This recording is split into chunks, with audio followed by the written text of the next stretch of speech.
Episode 201 अच्छे और बुरे पति वाली इंटिमेसी। वर्चस्व क्या हुआ? तुम मुझसे दूर क्यों हो गए?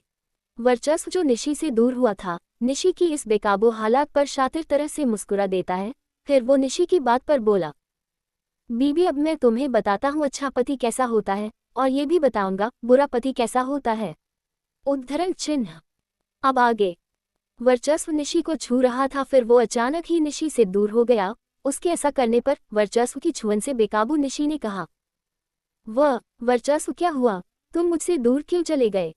निशी की हालत से साफ पता चल रहा था कि वो इस वक्त वर्चस्व से दूरी बिल्कुल नहीं चाहती थी, और ये वर्चस्व समझ रहा था, इसलिए उसके चेहरे पर शातिर भाव आ गए। फिर वो निशी की बात पर बोला, बीबी अब मैं तुम्हें बताता हूँ अच्छा पति कैसा होता है, और ये भी बताऊंगा बुरा पति कैसा होता है। उद्धरण चिन्ह। वर्चस्व की ये बात सुन तड़पती हुई निशी उसकी तरफ अजीब तरह के भाव से देखती है। वहीं वर्चस्व आगे बोला, बीबी जैसी हालत में अभी तुम हो, अगर मैं तुम्हारे पास आऊं, तुम्हें प्यार करूं, तो ये एक अच्छा पति होता है जो अपनी बीबी की डिजायर को पूरी करे। और अगर मैं तुम्हें ऐसे ही छोड़कर चला जाऊं तो ये एक बुरा पति होता है। अब बताओ, मैं अच्छा पति बन तुम्हारे पास आऊं या बुरा पति बन? जैसा कि तुमने बोला मैं अच्छा पति नहीं हूं, तो उस हिसाब से मैं यहाँ से चला जाऊं। बोलो क्या करूं? वर्चस्व की इन बातों को सुन निशी के चेहरे के अजीब भाव और बढ़ गए, और वो वर्चस्व की तरफ ऐसे देखती है जैसे वो कहना चाहती हो, क्या वर्चस्व के हिसाब से ये है अच्छा पति? पर इस सवाल के साथ अभी जो वर्चस्व ने निशी के साथ किया था, और उसकी वजह से निशी जो तड़प रही थी, वो बड़ी जल्दी में बोली, अच्छे पति बनो और मेरे पास आओ, मुझे पूरा प्यार करो, मुझे तुम्हारी जरूरत है। नहीं, मैं तो बुरा पति हूं ना, मुझे यहाँ से जाना चाहिए। ये बात वर्चस्व ने कही और वो यहाँ से जाने लगा। ये निशी ने देखा तो वो एक बेताबी भरी आवाज में बोली, hubby please, I need you, please love me. Nishi almost Varchasva से रिक्वेस्ट कर रही थी, और उसकी ये रिक्वेस्ट सुन वर्चस्व रुक गया। वो निशी के पास गया, उसके चेहरे की तरफ अपना चेहरा झुका, उसकी आंखों में डीपली देखते हुए बोला, पहले बोलो, मैं अच्छा पति हूं तभी तुम्हें प्यार करूंगा। वर्चस्व की ये बात सुन निशी ने कुछ कहा नहीं। वो बेड से थोड़ा अपना सिर ऊपर उठाती है। वर्चस्व जो उसकी तरफ झुका हुआ था, उसने उसके नेक पर अपनी बाहें डाली और उसके होंठों से अपने होंठ मिला उसके होंठों को चूमने लगी। निशी काफी जल्दी और बहुत शिद्दत से वर्चस्व के होंठों को चूम रही थी, जैसे उसे वर्चस्व के होंठों की कितनी जरूरत रही हो। वर्चस्व के होंठों को चूमते हुए ही निशी वर्चस्व को अपने ऊपर खींच लेती है। वर्चस्व गिरते हुए निशी के ऊपर लेट जाता है। कुछ पल वर्चस्व के होंठों को चूम निशी उसके होंठों पर बुदबुदाती है, हबी आप बहुत अच्छे हैं, बहुत अच्छे पति हैं, आप मुझे एक अच्छे पति की तरह प्यार करो। निशी अभी भी वर्चस्व के प्यार के लिए तड़प रही थी। उसकी ये तड़प महसूस कर वर्चस्व हल्के से मुस्कुरा दिया। फिर उसने निशी को और नहीं तड़पाया और निशी को प्यार करने लगा। अब वर्चस्व फिर से निशी के होंठों को चूमने लगा। फिर वो एक बार फिर निशी के पूरे बदन को चूमता है। निशी जो चाहती थी वर्चस्व वही कर रहा था, जिसके चलते निशी पूरी मदहोशी में डूब जाती है। वो बसाहें भर रही थी। हबी। निशी की ये आहें वर्चस्व को भी थोड़ी बेकाबू कर देती हैं, और जब वर्चस्व बेकाबू हुआ तो वो अपने जंगली रूप में जागने लगा। वर्चस्व ने एक पल में ही अपनी शर्ट और पेंट दोनों ही निकाल दिया, और ऐसा करते ही वो बिना और रुके निशी में समा जाता है। वर्चस्व निशी के साथ इंटीमेट होने लगता है, जिसे निशी एंजॉय करती है। निशी वर्चस्व को अपनी बाहों में भर लेती है और उसके बेक पर अपने नाखून गड़ाते हुए अपनी आंखें बंद कर वर्चस्व को महसूस करने में खोने लगती है।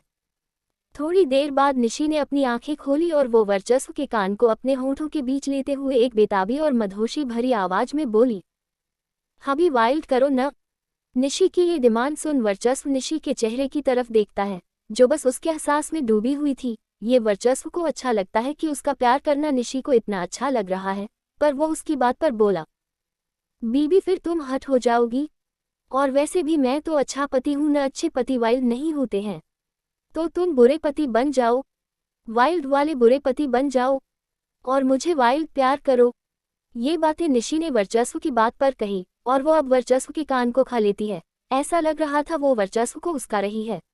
उसकी ये बातें सुन और उसकी ये उसकाने वाली हरकतों पर एक बार फिर वर्चस्व मुस्कुरा देता है, और फिर वो निशी की डिमांड पूरी करने लगता है। वो स्पीड से और थोड़ा वाइल्ड निशी के साथ इंटीमेट होने लगता है। जो कि फिर तभी रुकता है जब निशी की आहें एक दर्द भरी सिसकारी में बदलने लगती है। आहें वह वर्चस्व धीरे और वर्चस्व खुद सेटिस्फाई हो जाता है। जब वर्चस्व रुका, वर्चस्व निशी दोनों ही पसीने से भीगे रहते हैं। वर्चस्व निशी के ऊपर ही लेटा रहता है, वहीं निशी अभी भी वर्चस्व को अपनी बाहों में भरी हुई थी और गहरी सांस ले खुद को काबू में करने की कोशिश कर रही थी। कुछ समय में वर्चस्व निशी दोनों ही शांत हो जाते हैं। तब निशी वर्चस्व के बालों में प्लेफुली मारते हुए बोली, बहुत बुरे हो तुम। वर्चस्व जो निशी के ऊपर लेटा हुआ था, निशी की बात सुन वो निशी की स्किन को अपने होंठों से छूते हुए बोला, हबी प्लीज लव में, वाइल्ड बनो, बुरा पति बनो। ये सब तो मैं बोल रहा था, तुम तो बोली हो। वर्चस्व की इन बातों को सुन निशी शर्मा जाती है। उसने फिर से प्लेफुली वर्चस्व के बालों में मारा और बोली, पर ये सब बोलने पर तो तुमने ही मुझे मजबूर किया था ना, मुझे अधूरे में ही छोड़ दिया था। सब समझती हूँ मैं तुम्हारे इरादे, जानबूझकर कर सब करते हो तुम। जानबूझकर मुझे छोड़ा ताकि मैं रिक्वेस्ट करूं। गंदे पति, बुरे पति। निशी ऐसे ही कुछ न कुछ वर्चस्व को बोले जा रही थी और उसका ये बोलना तब बंद हुआ जब वर्चस्व अचानक ही उसके होठों को चूमने लगा। और फिर उसने तब तक निशी को नहीं छोड़ा जब तक दोनों सो नहीं गए। अगले दिन डाइनिंग एरिया में सभी लोग ब्रेकफास्ट के लिए बैठे हुए थे। सबके साथ दादी माँ भी थी। सबका बिहेवियर दादी माँ के साथ नॉर्मल था और वर्चस्व का वैसा ही जैसे कि पहले था। वर्चस्व ने दादी माँ की तरफ देखा तक नहीं। वही दादी माँ वो बस वर्चस्व को ही देख रही थी। वर्चस्व को देखते हुए वो अपने मन में बोली, कितना बदल गया है वर्चस्व, मेरे खिलाफ जाने में एक पल भी नहीं सोचता है। क्या कभी मुझे मेरा पुराना वाला वर्चस्व मिलेगा? अपने मन के इस सवाल पर ही दादी माँ रुक गई और वो अब वर्चस्व से अपनी नज़र हटा निशी की तरफ देखती हैं, जो कि वर्चस्व के पास बैठी हुई थी। निशी को देखते हुए दादी माँ के चेहरे पर कोई भाव नहीं था, न प्यार का, न नफरत का, न कुछ और। समझ पाना मुश्किल था कि उनके दिमाग में अब क्या चल रहा है। सुबह 10 बजे MK यूनिवर्सिटी। निशी कार में बैठे वर्चस्व को बाइबोल यूनिवर्सिटी के अंदर जा रही थी। निशी जैसे ही यूनिवर्सिटी के मेन गेट पर पहुंचती है, तभी किसी ने पीछे से आकर उसकी आंखें बंद कर दी। ऐसा होने पर पहले तो निशी थोड़ी चौंक गई, फिर मुस्कुराकर बोली, टिया मैं पहचान गई, तुम हो, अब हटाओ हाथ वरना मैं गिर जाऊंगी। निशी ने टिया को पहचान लिया था, इसलिए टिया निशी की आंखों से अपना हाथ हटा देती है, लेकिन वो एक बनती हुई आवाज में बोली, ओ तो मैडम मुझे पहचानती भी हैं। मुझे लगा तुम मुझे भूल गई।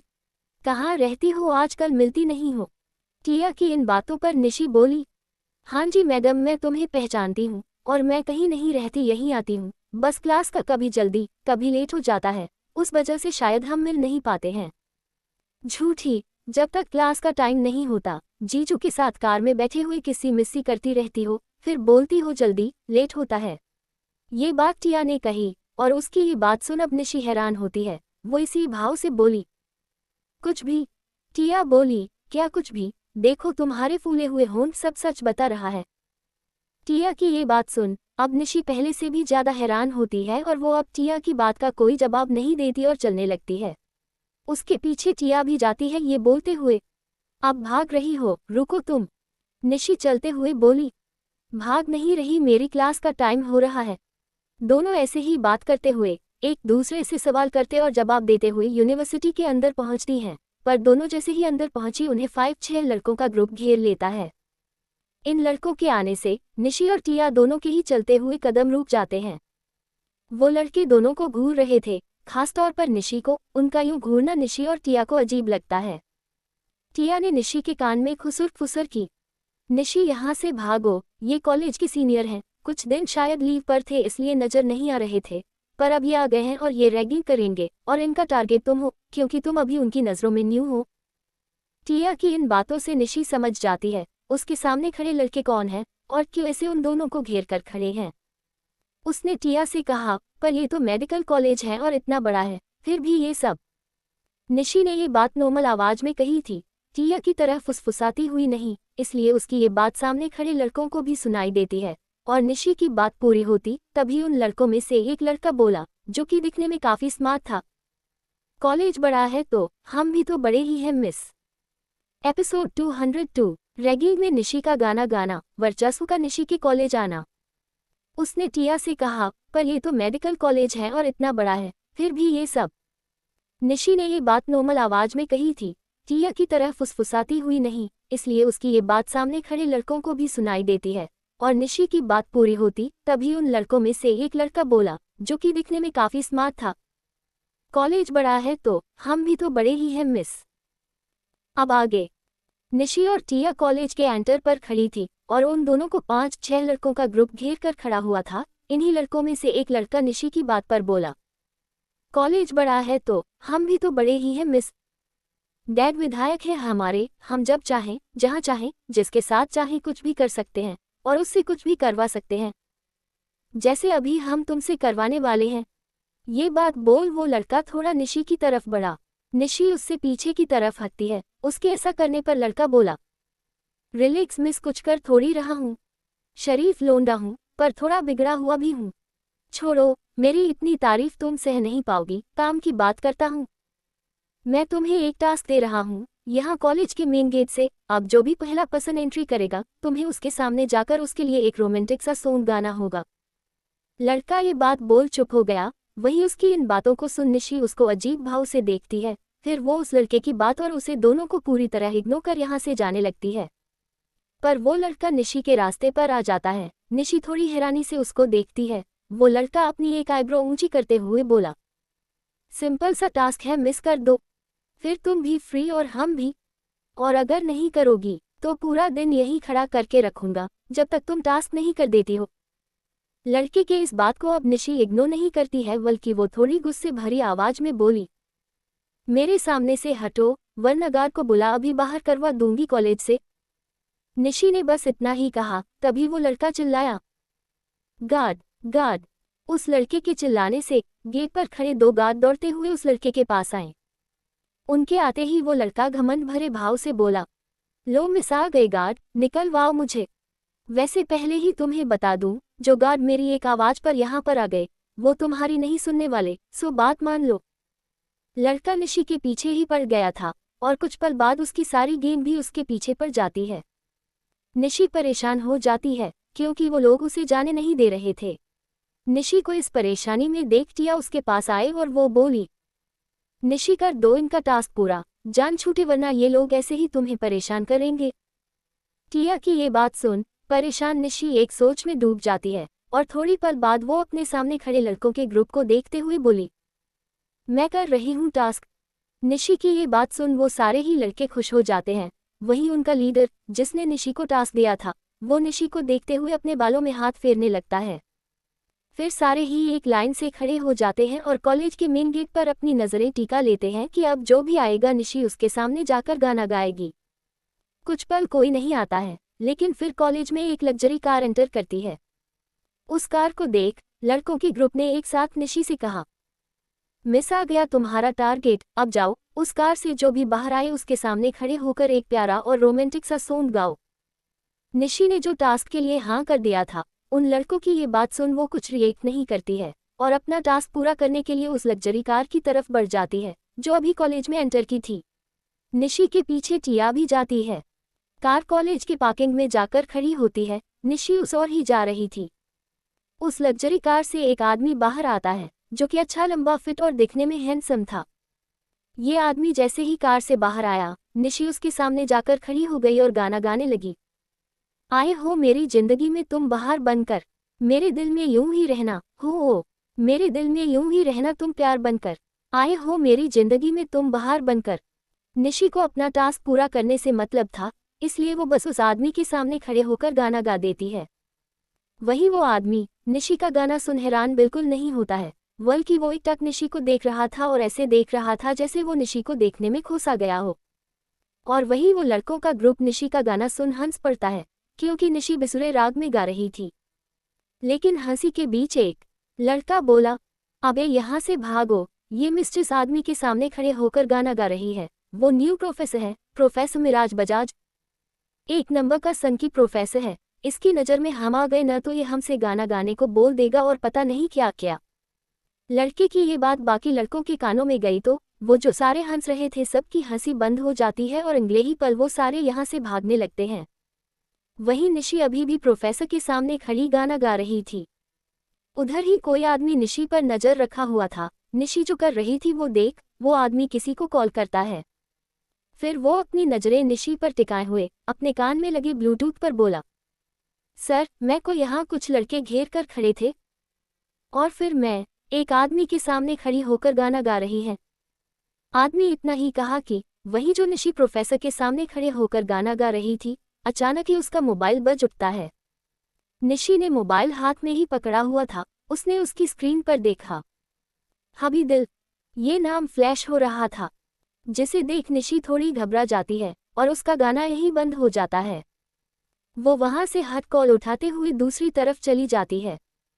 वही टिया खड़ी थी। वो अब निशी के पीछे नहीं जाती है क्योंकि वो समझ जाती है निशी के पास किसका कॉल आया होगा। और वही वो प्रोफेसर भी खड़ा था। निशी उसके सामने से हट गई थी, फिर भी वो प्रोफेसर निशी को ढूंढते हुए उसे देखने की कोशिश कर रहा था। उधर निशी कॉल उठाते हुए साइड में गई। उसने कहा, हेलो।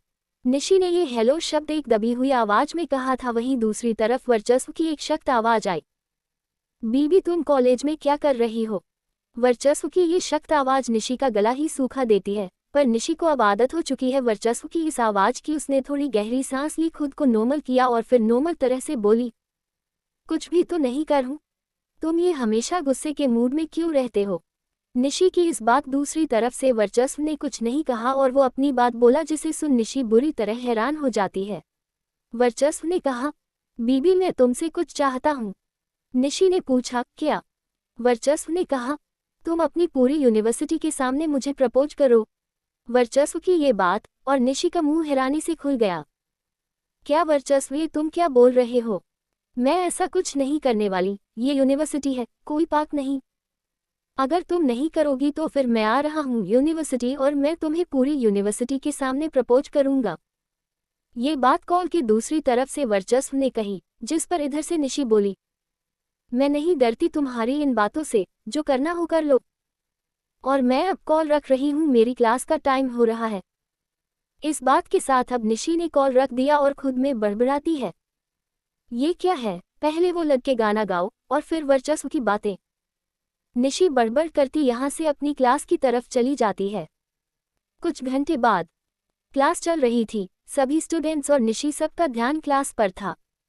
निशी तो बड़ी ही फोकस के साथ अपनी स्टडी में लगी हुई थी, लेकिन तभी उसके कानों में स्पीकर जैसे एक तेज आवाज सुनाई पड़ी, मेरी छोटी सी बीबी, बाहर आओ जरा, तुम्हारे हबी आए हुए हैं। एपिसोड 203 पूरी यूनिवर्सिटी के सामने वर्चस्व का निशी के ऊपर बेकाबू होना। क्लास चल रही थी। सभी स्टूडेंट्स और निशी सबका ध्यान क्लास पर था। निशी तो बड़ी ही फोकस के साथ अपनी स्टडी में लगी हुई थी, लेकिन तभी उसके कानों में स्पीकर जैसे एक तेज आवाज सुनाई पड़ी, मेरी छोटी सी बीबी, बाहर आओ जरा, तुम्हारे हबी आए हुए हैं। अब आगे क्लास चल रही थी। निशी बड़े फोकस के साथ अपनी स्टडी में लगी हुई थी, लेकिन तभी उसके कानों में स्पीकर जैसे एक तेज आवाज सुनाई पड़ी, मेरी छोटी सी बीबी, बाहर आओ जरा, तुम्हारे हबी आए हुए हैं। ये तेज आवाज जैसे ही निशी के कानों में गई, अपनी स्टडी में फोकस निशी के कान खड़े हो गए और उसके चेहरे के भाव ऐसे हो जाते हैं जैसे उसने न जाने क्या सुन लिया हो। निशी की तरह बाकी स्टूडेंट और क्लास में रहे प्रोफेसर के कान में भी वो तेज आवाज गई, जिसे सुन वो सभी थोड़े हैरान होते हैं और उनके चेहरे के भाव ऐसे होते हैं जैसे वो कहना चाहते हो, ये किसकी आवाज है। तभी एक बार फिर वो तेज स्पीकर वाली आवाज आई, बीबी बाहर आओ, देखो तुम्हारे हबी आए हुए हैं। या फिर तुम चाहती हो मैं तुम्हारी क्लास में आऊं और तुम्हें उठा कर लाऊं। अब की ये आवाज आने पर और इसे सुन निशी की हालत पहले जैसे ही होती है और वो इसी हालत में अब इधर उधर देखती है कि ये आवाज आ कहाँ से रही है या उसके कान बज रहे हैं। वही बाकी सभी भी हैरान होते हैं, लेकिन अब की आवाज आई तो प्रोफेसर क्लास के बाहर जाता है, ये देखने के लिए कौन है, किसकी आवाज है। प्रोफेसर बाहर गया तो क्लास के सारे स्टूडेंट भी उसके पीछे जल्दी जल्दी चल पड़े और सारे जाकर क्लास के बाहर कॉरिडोर पर खड़े हो गए और फिर नीचे की तरफ देखने लगे। अब निशी क्लास में अकेली थी और वो स्पीकर वाली आवाज फिर से आई, बीबी अब आओगी तुम, इंतजार कर रहा हूं तुम्हारा। अब की आवाज आने पर हैरान निशी ने हरकत की। वो खुद में बोली, ये तो वर्चस्व की आवाज है। क्या वर्चस्व सच में कॉलेज आ गए हैं। निशी को अपनी इन बातों पर भी बड़ी हैरानी होती है। फिर निशी उठी और क्लास के बाहर की तरफ गई। निशी भी सबकी तरह कॉरिडोर पर जाकर खड़ी हो गई और वो वहां से नीचे की तरफ देखती है क्योंकि आवाज वहीं से आ रही थी। निशी ने नीचे देखा तो उसको एक झटका सा लगा, जैसे जो वो नहीं चाहती थी उसने वही देख लिया हो। नीचे कॉलेज के बड़े गार्डन के बीचों बीच वर्चस्व था। वो अपने घुटनों के बल नीचे बैठा हुआ था। उसकी शर्ट की कॉलर पर एक माइक लगा हुआ था जिस पर वो बोल रहा था और उसकी आवाज पूरी यूनिवर्सिटी में सुनाई पड़ रही थी। और उसकी आवाज सुन यूनिवर्सिटी के सभी लोग, प्रोफेसर, स्टूडेंट, प्रिंसिपल तक सभी भीड़ इकट्ठा कर लिए थे। आधे स्टूडेंट तो नीचे गार्डन में थे जहां वर्चस्व था। वो उसके चारों तरफ घेरा बनाकर खड़े थे। सबकी नज़र वर्चस्व पर थी और सबके चेहरे पर एक ही भाव था कि वो ये क्या कर रहा है। वही वर्चस्व फुल मजनू वाले मूड में था। इतने सारे लोग उसे देख रहे हैं, उसे कोई फर्क नहीं पड़ता है। निशी क्लास के बाहर आए और उसकी नज़र निशी पर पड़ी तो वो मुस्कुरा दिया। वहीं निशी वर्चस्व को ऐसे देख, उसकी हरकत को देख और सब जैसे उसे देख रहे थे, ये देख एक बार फिर कुछ रिएक्ट करने की हालत में होती है। निशी ने नहीं सोचा था वर्चस्व सच में यूनिवर्सिटी में आकर ये सब करने लगेगा। निशी हैरान, परेशान। वही वर्चस्व निशी को देखते हुए मुस्कुराते हुए अब एक प्यार भरी आवाज में बोला, मेरी छोटी सी बीबी, अकेले में तो मैंने कई बार तुमसे अपनी दिल की बात कही है, लेकिन आज मैं सबके सामने तुमसे अपने दिल बात कहना चाहता हूँ। ये बात बोल अचानक ही वर्चस्व एक चिल्लाती हुई आवाज में बोला, आई लव यू बीबी। वर्चस्व की ये चिल्लाती हुई आवाज पूरी यूनिवर्सिटी में ऐसे गूंजती है कि सबके रोंगटे खड़े हो जाते हैं और निशी वो तो हिल ही जाती है। वही वर्चस्व चिल्लाता ही रहता है, बीबी I love you so much, I love you so much, please अब मेरे पास आ जाओ और मेरे प्यार को एक्सेप्ट कर लो। वर्चस्व ऐसे बिहेव और बातें बोल रहा था जैसे वो निशी को पहली बार प्रपोज कर रहा हो, और उसकी इस हरकत से बस निशी हैरानी के सिवा कोई रिएक्शन नहीं देती है। और निशी की ये हैरानी भरे रिएक्शन फिर एक झटके में बदल गए जब वर्चस्व की हरकतों पर पूरी यूनिवर्सिटी उसका सपोर्ट करने लगी।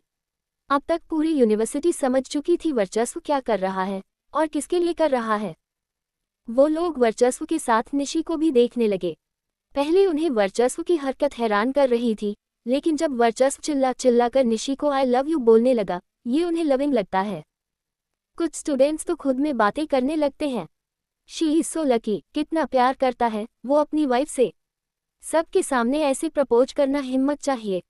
ऐसी ही बातें फिर धीरे धीरे सभी में होने लगी और फिर वो सब वर्चस्व का साथ देने पर उतर आते हैं। सभी स्टूडेंट्स, प्रोफेसर, प्रिंसिपल तक हूटिंग करने लगते हैं, हबी की बीबी अब तो हाँ बोल दो, आ जाओ अपने हबी के पास वरना हम सब बहरे हो जाएंगे, कह दो आई लव यू टू हबी। इनकी ये हूटिंग सुन निशी को चक्कर ही आने वाले थे। निशी वर्चस्व के पागलपन से ही परेशान थी और अब पूरी यूनिवर्सिटी उसके साथ हो चली थी।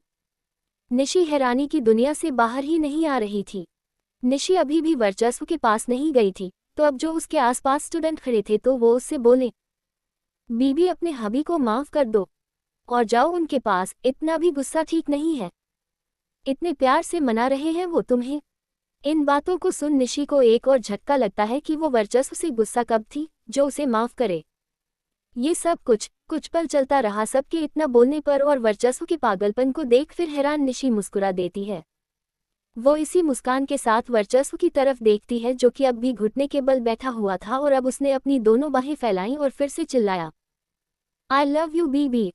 वर्चस्व के अब चिल्लाने पर निशी जो कॉरिडोर पर खड़ी थी वो वहां से भागती है। निशी का ये भागना देख वर्चस्व से ज्यादा सारे स्टूडेंट, प्रोफेसर और प्रिंसिपल की आंखों में चमक आ जाती है। निशी भागते हुए नीचे गार्डन में आती है जहां वर्चस्व उसके लिए अपनी बाहों को फैलाए हुए बैठा हुआ था। निशी के चेहरे अब एक खुशी भरा भाव था, सांसें उसकी थोड़ी तेज थी और धड़कनें भी तेज थीं। जैसा वर्चस्व बिहेव कर रहा था कि जैसे वो पहली बार निशी को अपने दिल की बात बता रहा हो, वैसा ही अब निशी का हाल था जैसे वो पहली बार वर्चस्व के मुंह से प्यार का इकरार सुन रही हो। निशी अभी भी वर्चस्व से दूर खड़ी थी, उसके पास नहीं गई थी, और ये देख सभी फिर से हूटिंग करने लगे, ओ कम ऑन बीबी अब जाओ भी, कितना तड़पाओगी अपने हबी को। पहले निशी सभी की इन बातों से हैरान हो रही थी, लेकिन अब उसे शर्म आ जाती है और ये शर्म उसे वर्चस्व के पास ले ही जाती है। निशी तेज कदमों से चलते हुए वर्चस्व के पास गई, फिर वो अपने घुटने के बल वर्चस्व के बराबर बैठ गई। उसने शर्माते हुए अपनी नजरें वर्चस्व की नजरों से मिलाया अपना चेहरा थोड़ा वर्चस्व के चेहरे के करीब ले गई और चिल्लाती है, I love your too hubby, I love your too too too hubby. Nishi की ये चिल्लाती हुई आवाज वर्चस्व के कॉलम में लगे माइक पर पूरी यूनिवर्सिटी में गूंज उठती है। और जैसे ही निशी की आवाज गूंजी, पूरी यूनिवर्सिटी में तालियों की आवाज गूंज उठती है। सभी स्टूडेंट्स प्रोफेसर वर्चस्व निशी के इस प्यार के इकरार पर एक्साइटेड होकर तालियां बजाने लगते हैं। और उनका ये एक्साइटमेंट देख निशी को अब और शर्म आती है, इतनी शर्म आती है कि वो वर्चस्व के ऊपर कूदते हुए उससे लिपट जाती है। निशी वर्चस्व के ऊपर कूदी तो घुटने के बल बैठा हुआ वर्चस्व गिरने लगा, इसलिए उसने खुद को संभालने के लिए खड़ा हो गया और फिर खुद से लिपटी हुई निशी को अपनी बाहों में भर लिया। निशी ने वर्चस्व की चेस्ट पर अपना चेहरा छुपा लिया था। वही वर्चस्व वो एक नज़र पूरी यूनिवर्सिटी में ऐसे घुमाता है जैसे वो किसी को देख रहा हो। फिर वो निशी के नेक के पास अपना चेहरा छुपा लेता है। कुछ पल वर्चस्व निशी यूं ही खड़े रहते हैं और जब दोनों अलग हुए तो वर्चस्व ने निशी के होंठों से अपने होंठ जोड़ उसके होंठों को चूमने लगा। वर्चस्व के ऐसा करने पर निशी कुछ रिएक्ट नहीं करती क्योंकि वो वर्चस्व के प्यार में डूबी हुई थी। उसे इस बात का एहसास भी नहीं रहता है वो और वर्चस्व पूरी यूनिवर्सिटी के सामने है। वर्चस्व ने निशी के होंठों को चूमा तो निशी भी उसका साथ देने लगती है और निशी ने साथ दिया तो वर्चस्व पूरे जोश के साथ निशी के होंठों को चूमने लगा। उसने कसकर निशी के बालों को अपनी मुट्ठी भींचा और उसके चेहरे को अपने चेहरे पर प्रेस किया। वहीं निशी उसने वर्चस्व के नेक पर अपनी दोनों बाहें डाली और वर्चस्व के पैरों पर चढ़ उससे चिपक गई। ऐसा लग रहा था वर्चस्व निशी सबके सामने ही बेकाबू हो चुके हैं, खासतौर पर वर्चस्व क्योंकि अब वो निशी को अपनी गोद में उठा लेता है और फिर उसके होंठों को चूमता है। ये जो हो रहा था ये स्टूडेंट्स प्रोफेसर प्रिंसिपल ने देखा तो उनकी आंखें बड़ी बड़ी इस कदर हो गई जैसे निकलकर जमीन में गिर जाएंगी। यही सामने वो ग्रुप खड़ा था जो मॉर्निंग में निशी की रैगिंग कर रहा था। उस ग्रुप के एक लड़के ने अपने लीडर की आंखों में हाथ दिया और बोला, आर्य तू आंख बंद कर ले, नहीं देख पाएगा ये तू। आर्य ने उस लड़के का हाथ झटक दिया और उसको घूरता है। उसके यूं घूरने पर वो लड़का बोला, देख हम तेरे दोस्त हैं, बहुत अच्छे से तुझे जानते हैं, मिस तुझे पसंद आ गई थी ना, लेकिन मिस के हबी ने आकर तेरी जला दी। रोना मत तू अब, बस आंखें बंद कर ले। लड़के की इन बातों पर आर्य ने अब उस लड़के को खा जाने वाली नजरों से देखा। वहीं उसके बाकी दोस्त हल्के से हंस पड़ते हैं। यही टिया भी खड़ी थी। वर्चस्व निशी जो कर रहे थे उसे देख बस टिया ही थी जो शौक नहीं थी, वो खुश थी और उसने एक सीटी भी बजाई, साथ ही बोली, हॉस्टल रूम में तुम दोनों का रोमांस फील कर मैं बहुत मिस कर रही थी इस हॉट पल का। सब अपने अपने रिएक्शन दे वर्चस्व निशी को देख रहे थे, लेकिन वहीं यूनिवर्सिटी के लास्ट फ्लोर पर कोई छुपकर वर्चस्व निशी को देख रहा था और उसके चेहरे पर गुस्से भरे भाव थे। वो भी नॉर्मल नहीं, बहुत ही भयानक। एपिसोड 204। सारी यूनिवर्सिटी शॉकिंग रिएक्शन के साथ भीड़ लगाकर खड़ी थी और इस भीड़ के बीच वर्चस्व निशी एक दूसरे में खोए हुए थे। वर्चस्व निशी को अपनी बाहों में उठाए हुए शिद्दत से उसके होंठों को चूमे जा रहा था। धीरे धीरे वो और पैशनेट हो रहा था। उसका यूं पैशनेट होना वहां खड़े सभी लोगों का गला ही सूखा देता है। साथ ही उन्हें लगता है अब उन्हें वर्चस्व निशी से नजरें फेर लेनी चाहिए, क्योंकि वर्चस्व निशी तो रुकने नहीं वाले। कुछ पल बाद वर्चस्व निशी के होंठों को चूमते हुए उसे अपनी बाहों में लिए हुए यहां से जाने लगा। वर्चस्व निशी को लेकर यूनिवर्सिटी के बाहर रोड पर आया, जहां उसकी कार सामने खड़ी थी। वो निशी को लेकर कार में बैठ गया। वर्चस्व अभी भी निशी के होंठों को बेतहाशा चूम रहा था और वो अब निशी के होंठों पर एक बेताबी भरी आवाज में बोला, बीबी I want you right now.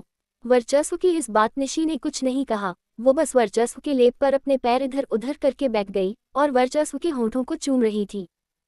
वर्चस्व भी फिर से निशी के होंठों को चूमने लगा और वो अब अपने हाथ से कपड़ों के ऊपर से ही निशी के पूरे बदन को सहला रहा था।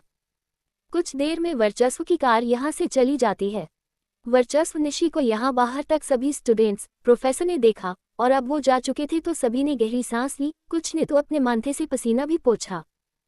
वहीं यूनिवर्सिटी के लास्ट फ्लोर पर कोई जो छुपकर वर्चस्व निशी को देख रहा था। वर्चस्व निशी के जाते ही वो सबके सामने आ जाता है, लेकिन अब उसके चेहरे के भाव पहले से भी ज्यादा भयानक थे और उसने कसकर अपनी मुट्ठी को भींचा हुआ था, जो कि उसके अंदर के गुस्से को साफ दिखा रहा था। नगेमी इंडस्ट्री।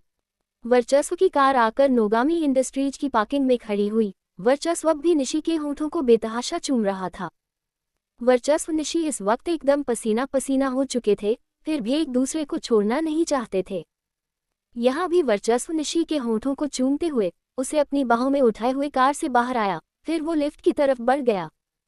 कुछ पल में वर्चस्व निशी लिफ्ट के अंदर होते हैं, जो कि नोगामी इंडस्ट्रीज के ऊपर की तरफ जा रही थी। लिफ्ट में पहुंच वर्चस्व आगे बढ़ने लगा। वो निशी के होठों को छोड़ उसके नेक कॉलरबोन को बेतहाशा चूमने लगा। उसने निशी के नेक के स्वीट पॉइंट को खाना शुरू कर दिया। निशी के मुंह से आहें निकलने लगती हैं। आहें। उसकी ये आहें वर्चस्व को और एक्साइटेड कर देती है। वो निशी के कपड़े उतारने लगा। निशी ने वर्चस्व के चेहरे की तरफ देखा और एक बेकाबू भरी आवाज में बोली, वर्चस्व ये लिफ्ट है। निशी ने कुर्ती पहना हुआ था। वर्चस्व उसकी कुर्ती उतार उसे लिफ्ट के फर्श पर फेंक निशी की ब्रा को अपने दांतों से खोलते हुए निशी की बात पर एक जल्दबाजी वाली आवाज में बोला, बीबी, ये लिफ्ट बस मैं यूज करता हूँ, कोई नहीं आएगा यहाँ। और अब मैं खुद को और नहीं रोक सकता, मुझे तुम चाहिए। इसी बात के साथ वर्चस्व ने निशी की ब्रा निकाल दी, उसे नीचे फेंक वो उसके सीने के उभारों को अपने मुंह में भरते हुए उन्हें सख्त करने लगता है। वर्चस्व इतने जोश में था कि अब निशी सिसक उठती है। निशी के उभारों से खेलते हुए वर्चस्व अपने एक हाथ से निशी के निचले बदन के कपड़े उतारने लगता है। वो जब निशी के पेट को चूम रहा होता है तभी वो फिर निशी के सारे कपड़े उतार देता है और आगे बढ़ जाता है। वर्चस्व निशी के निचले बदन को चूमने लगता है। वो उसके थाई से लेकर उसके पैर के तलवों तक चूमता है। फिर वो अपने चेहरे को निशी के पैरों के बीच ले गया। उसने निशी के सेंसिटिव एरिया को अपने होठों को काफी जोश से छुआ। निशी जोर से एक सिसकारी लेती है। वर्चस्व हबी। इस सिसकारी के साथ ही निशी ने कसकर वर्चस्व के बालों को अपनी मुट्ठी में भींच लिया और उसके बालों को नोचने लगी। निशी के पूरे बदन को छूकर वर्चस्व खड़ा हुआ। वो अपने कपड़े निकालने लगा। कुछ ही पल में उसने अपने सारे कपड़े निकाल दिए। उसने कसकर निशी को लिफ्ट की दीवार पर चिपका दिया। फिर उसने कसकर निशी के बालों को अपनी मुट्ठी में भींचा, उसके होठों को अपने होठों से मिलाया और इसी के साथ वो अपने हार्ड पार्ट को निशी के सेंसिटिव एरिया में रखता है। फिर एक झटके में निशी में समा जाता है। वर्चस्व निशी के साथ इंटीमेट होने लगता है। जब भी वो निशी में समाता उतने ही जोश से वो निशी के होठों को भी चूमता। वही वर्चस्व को खुद में महसूस कर निशी ने अपनी आंखों को भींच लिया और वर्चस्व की बाजू को कसकर पकड़ उसकी बाजू पर अपने नाखून गिराने लगी। वर्चस्व निशी लिफ्ट में थे। अचानक ही चलती हुई लिफ्ट रुक गई और उसका डोर एक केबिन के सामने खुलता है। वर्चस्व तो निशी के सामने इंटीमेट होने में खोया हुआ था। उसे कोई खबर नहीं थी कब लिफ्ट चली, कब रुक गई। वर्चस्व की तरह खोई हुई निशी भी थी, लेकिन एका निशी को एहसास हुआ कि लिफ्ट रुक गई है और वो किसी केबिन के सामने खुली है। ये एहसास होते ही निशी थोड़ी घबरा जाती है। इस घबराहट में वो वर्चस्व से अपने होंठ छुड़ाती हुई बोली, हबी, लिफ्ट रुक गई है, कोई आ। निशी के कुछ शब्द उसके मुंह में ही रह गए। तभी वर्चस्व फिर से उसके होंठ अपने होठों तले लेते हुए और उसी के साथ खुद को निशी में समाते हुए बोला, बीबी, ये मेरा ही केबिन है, कोई नहीं आएगा जब तक मैं नहीं चाहूंगा। वर्चस्व इस बार थोड़ा तेज निशी में समाया था, जिसके चलते निशी पीछे लिफ्ट की दीवार पर निथाल सी चिपक ही गई। ये सब चलता रहा। अचानक ही वर्चस्व ने निशी के पैर अपने वेस्ट के इर्द गिर्द लपेटते हुए उसे अपनी गोद में उठा लिया। वो इस तरह इंटीमेट होने लगा। फिर कुछ पल बाद वो निशी को लिए हुए लिफ्ट से निकल केबिन में गया। केबिन से लगा एक रूम था। वो निशी को लिए हुए वहां चला गया। रूम में बेड था जहां उसने निशी को लेटा दिया और फिर खुद उसमें समा एक जोश और स्पीड के साथ उसके साथ इंटीमेट होने लगता है। थोड़ी ही देर में वर्चस्व काफी वाइल्ड हो जाता है, इतना कि निशी के मुंह से खींच निकल जाती है। निशी की इस चीख को दबाने के लिए वर्चस्व उससे लिपटते हुए उसके होठों से अपने होंठ जोड़ उसके मुंह को बंद कर देता है। करीब 1 घंटे बाद वर्चस्व ने निशी को छोड़ा। वो खुद को निशी के बदन से बाहर करता है, फिर निशी के ऊपर से उठते हैं उसके बगल में लेटते हुए निशी को अपनी बाहों भरते हुए लेट जाता है। दोनों की सांसें आउट ऑफ कंट्रोल थी। निशी वर्चस्व के चेस्ट पर अपना चेहरा रख खुद को संभालने की कोशिश करती है। वहीं वर्चस्व वो निशी को खुद में जकड़ते हुए खुद को संभालने की कोशिश करता है। थोड़ी देर बाद जब वर्चस्व निशी दोनों ही थोड़े संभल जाते हैं, तब वर्चस्व निशी के बालों को सहलाते हुए बोला, बीबी, क्या मैंने तुम्हें हर्ट कर दिया? वर्चस्व का ये सवाल सुन निशी, जो वर्चस्व के चेस्ट पर अपना चेहरा छुपाई हुई थी, वो वर्चस्व को अपनी बाहों में भरते हुए एक धीमी आवाज में बोली, नो हबी, मुझे अच्छा लगा। मुझे अच्छा लगता है जब तुम यूं मुझे प्यार करते हो। निशी की ये बात वर्चस्व के कानों में गई तो वो हल्के से मुस्कुरा उठता है, क्योंकि वो जितना वाइल्ड और जैसे होश होकर निशी के साथ इंटीमेट हो रहा था, उसे लगा उसने निशी को हद तो नहीं कर दिया। थोड़े समय बाद वर्चस्व निशी से अलग हुआ। उसने निशी के चेहरे को देखा, उसकी आंखें बंद थीं।